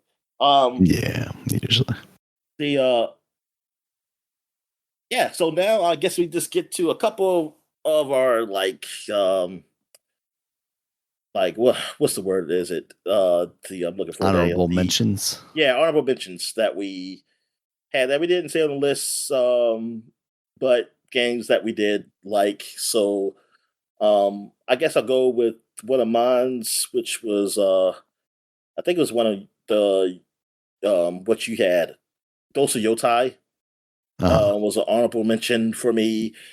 Just because I've been playing a lot of Ghost of Tsushima, I kind of figured like, yeah, Ghost of Tsushima will be a game. It might be on my top game, but I'm not sure, and I'm not sure how I will feel about it after playing Ghost of Tsushima. Like, will I be like, oh, I don't want to play more of this type of game, It's a or little what? burnout. Yeah. So, but I'll put it up there because I did hear good things about it. But and honestly, like I didn't at the time, like Ghost of Tsushima, I did like, but I wasn't totally in until actually just recently, just coincidentally recently. So I liked it, but I didn't know like how much I liked it. So yeah, I was honorable mention Ghost of Yotai. Will be up there for me. Um, oh yeah, do you want to go ahead? Yeah, it's Hades too, just like Ghost of Yotai, you had this on your list. It's a game that there were so many things coming out around that time. I think Hollow Knight came out around the same time as Hades 2. So at that time I was kind of devoting my time to working my way through that. So I haven't really gotten the chance to give Hades 2 the chance that I want to. But I know it's an awesome game. It looks cool. It's got the style, obviously. It's got all the sexy gods.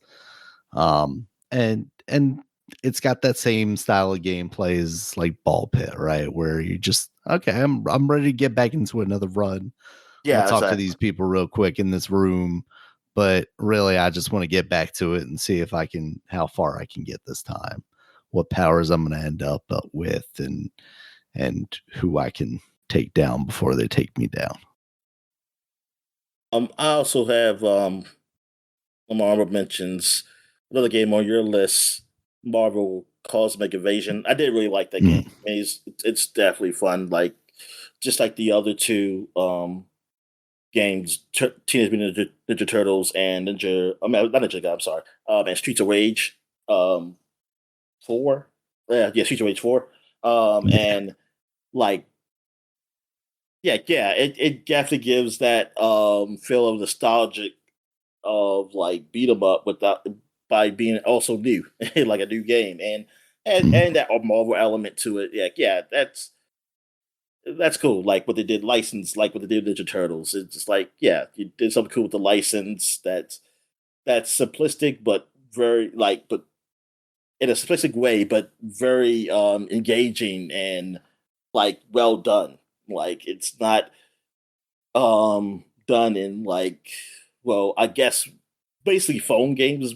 That's what they do now these days. Those type of licensed games. Like it's something that's like it's like yeah, this is just there. They're just trying to build the license and add some game here that's adequate. Nah, like this is really well done. And it gives you the feel. It gives a feel of a '90s, even though it takes place. I mean, even though it's now, but it kind of has that '90s feel, like they're purposely done with the game. Like it's even the characters, some of the characters in there are not even from that decade. They're new, but it's like they purposely even made it to feel like, oh, this looked like it could have been something that was in the 90s. Yeah. You got? I know you have another game. Yeah, I got one more. Mario Kart World. Despite it being a step back from Mario Kart 8, anything was going to be a step back from Mario Kart 8. I still had a lot of fun with it. It felt like relatively short-lived fun because of the lack of content compared to Mario Kart 8. Even with the open world stuff is just kind of so barren. It doesn't have that much to engage with. There's still more for me too. Why is you And mentioning this honorable mentions? Because you're because not telling me a reason why right now. You tell me reason why I really liked it a lot. I think about. it's better than Sonic. That's all I need to say. Oh, what bullshit! Now I'm going to add that to even though it shares similarities in number one. Sonic I'm Frontiers. changing it, putting Sonic at number one in my top 10. I put Mario Kart at -0. Does that put that above that then? No, it's still a lot of fun though to play, and they have made it even more accessible. A lot of the things that you would have to kind of know how to do as a more skilled player, they just kind of do for you, but not in a way that like it feels like the game's playing by itself. It's just like, okay, here you go, instead of having to do this. I think the addition of like the wall riding stuff is really neat. It just feels like they need to make it so you have to engage with that stuff a little more. Right now, it just kind of feels like one of those things that like Mario Kart perverts online use to just absolutely destroy me in a race versus something that's like a viable strategy for everyone to use. So yeah, Mario Kart. Oh, okay. I think that's pretty much it. Like for me, honorable mentions go. Yeah, I'll put. Oh well, like horrible games. I put Mario Kart though. That's what. But I was just joking. What's your least favorite game of the year, Dom? It's not. Mario Kart. Well, it's not bad. It's just, I just don't think it's worth. Whatever, man. I wish you even mentioned it. I honorably mentioned it, Dominic. It has been mentioned honorably. It's disrespectful to Sonic, Cross Worlds, and even that Kirby game, which I had no respect for whatsoever. But I definitely have a lot more respect for that game than Mario Kart. I think that Kirby game is probably better than Sonic. I'm just saying. Right? Okay, but they both better than Mario Kart. How dare you? I'm more of a Garfield kart person myself. Its peak is 8, and that's it. Like anything else. And then here it is. Its peak is 8. 7 was overrated. I don't know why anybody liked that game. Like I mean, it's not bad, but was like 7 the DS game? Yeah, and I played the shit out of that game, and I still don't know. I didn't know why people loved it, honestly, because I'm like, goodness gracious, it's okay. But I mean, good God, it's got 2 screens, Dominic. It bought nothing like Mario 64 did. It's like I can't even compare. Like, why is this rated so great? But yeah, I never knew why that was rated so great. I think it was all right. I never played Double Dash, which people don't like. Which I don't know what it does. Like I'm always wondering, like people who don't like it.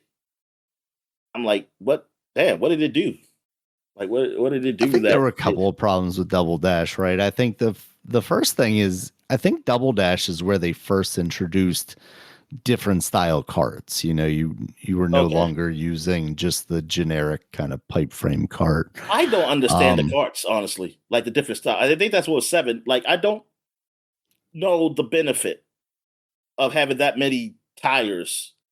Yeah. And like I almost feel like it's almost too much. Like it's like what are you doing? I don't know what's going on. In a lot of ways, it was their attempt at moving away from like this character is this, because like let's say I like Yoshi a lot, but I don't necessarily like the way he controls, that then allows me to choose the cart instead of the character. Oh, okay. I Um, got it. but I All think right. that also is problematic because then it's like, well, I don't like the look of this card, but it has the best statistics or whatever, right? Oh, yeah. Um, so yeah, I think it's weird, but I think that was their intention, at least. And when you get into the like the okay, the cart, but then you also have the tires. I honestly don't know if it's maybe like the tires affect like a couple of stats, whereas the cart affects a couple of stats, What or if about the the tires then hang allow you to gliders? like Like, what hang glider are you sub. using? Or That I parachute? feel like is just an aesthetic choice Oh, for the okay. most part, but I could be wrong about that. Um, but I don't know if they're going for like micro adjustments of that stuff when you're talking about like tires and whatnot.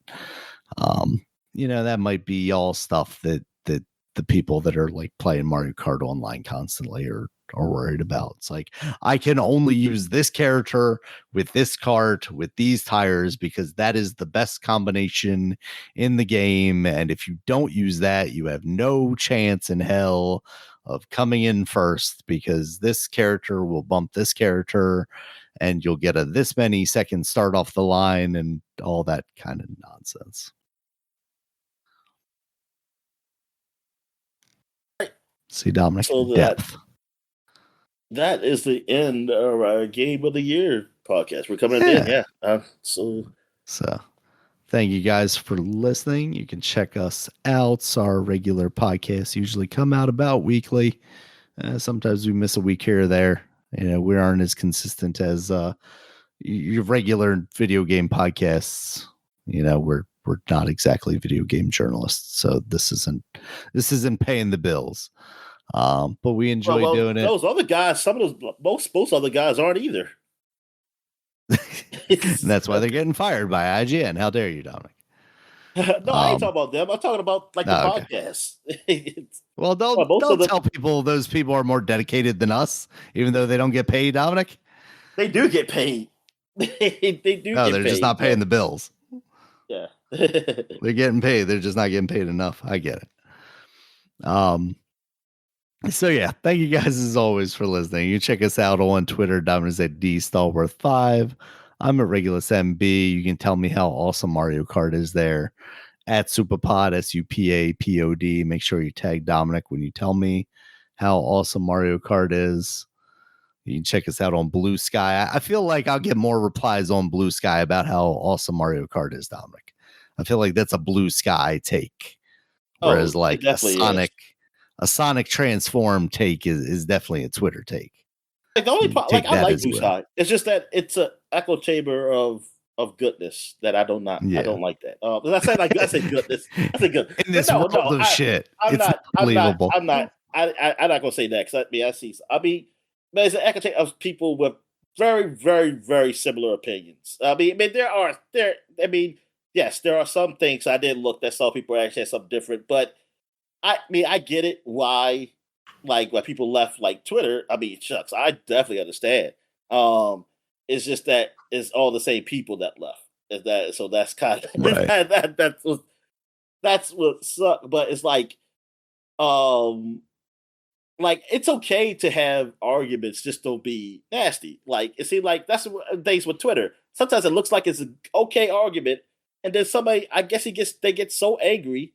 Um, well, I assume it's a he. I mean, a lot of times I tell you it's a he, and he's white. So I mean, so I'll take that. And like you got to say, oh, it's all not all, but it's like all doesn't mean literally all. I mean, everybody knows that, but y'all just want to be whatever. But it like they be like they're angry. It's always say retard. It's like, well, you're retarded. It's like, goddamn. I say, dude, it's like it just comes. It's for sometimes I feel like come out of nowhere. Like it's not like, oh, they're just having a discussion. Then they just get really mad. That's like Jesus Christ. I said, why'd you gotta go call the guy a name? I mean, where did I escalate it to? It's like why does it escalate? You call them a name and thinking like discussion, and it's like, damn. It's like you just ruined it. It's like you just ruined the whole moment. It's like I don't even care about whatever is said now, like because you just messed it all up.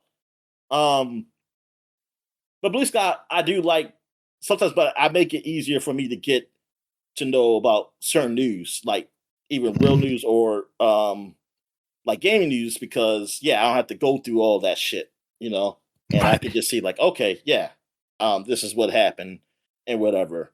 And then I can see the opinions down there, but they're kind of mostly same. But then I go check on Twitter on it, and then I see like, yes, it's a lot of shitty ones, but there's some that just some are different. And like I just, it's just it sucks. It sucks that the space that Twitter has made for that, like, and it really sucks that like I want to leave Twitter too, but for things that I actually advocate for, it's actually they're all still mostly on Twitter. So like I have nowhere else to really talk about that stuff or see that stuff at. It's not they're not really on Bluesky with that. It's actually people who are against it, like who are on Bluesky, and which like that's just why funny because it's like ignorance, like this people not able to delve. I don't like the idea of like the internet, people not be able to delve into like understanding something like you see a few people say something and you think like, oh, but that's all that group is. And then that's the example you always use. And it's like, dude, like let's look more. Like I just like with the whole like me, just like with any situation, like things I might be against. I also understand it's like, these people, well, because this guy says something, they're not all the same, they're not all assholes or something like that, or they all think like these racist things. They actually have a legitimate point. And I guess like that's the hard part is like looking past that or like trying to look past that. But I feel like if you're really serious about it, you got to. It's like and I get it, like Twitter is just so much of that, like to look through that it gets to be like, I don't want to go through that. But you also I don't want to paint anybody like a group in a way, certain group in a way of that, like too. Like it's just the internet's a mess. Yeah, I think my dad was right at the very beginning. It should have just been social media should have just been like canceled. Like they should have just stopped it all. It should have stopped everything and let us be what we were. Because we don't know. We got this too soon. We got social media too soon. Like we weren't ready for this. We weren't ready for it. The internet came to us too fast, Daniel. Yep. It should have been limited. Should have just been limited to, I don't know, like emails at the most and instant messenger. Like it should have just been. It should have stopped there. It's just and also like taking forever. Like it shouldn't have got that fast too. Like porn should still be taking forever to download, to see anything.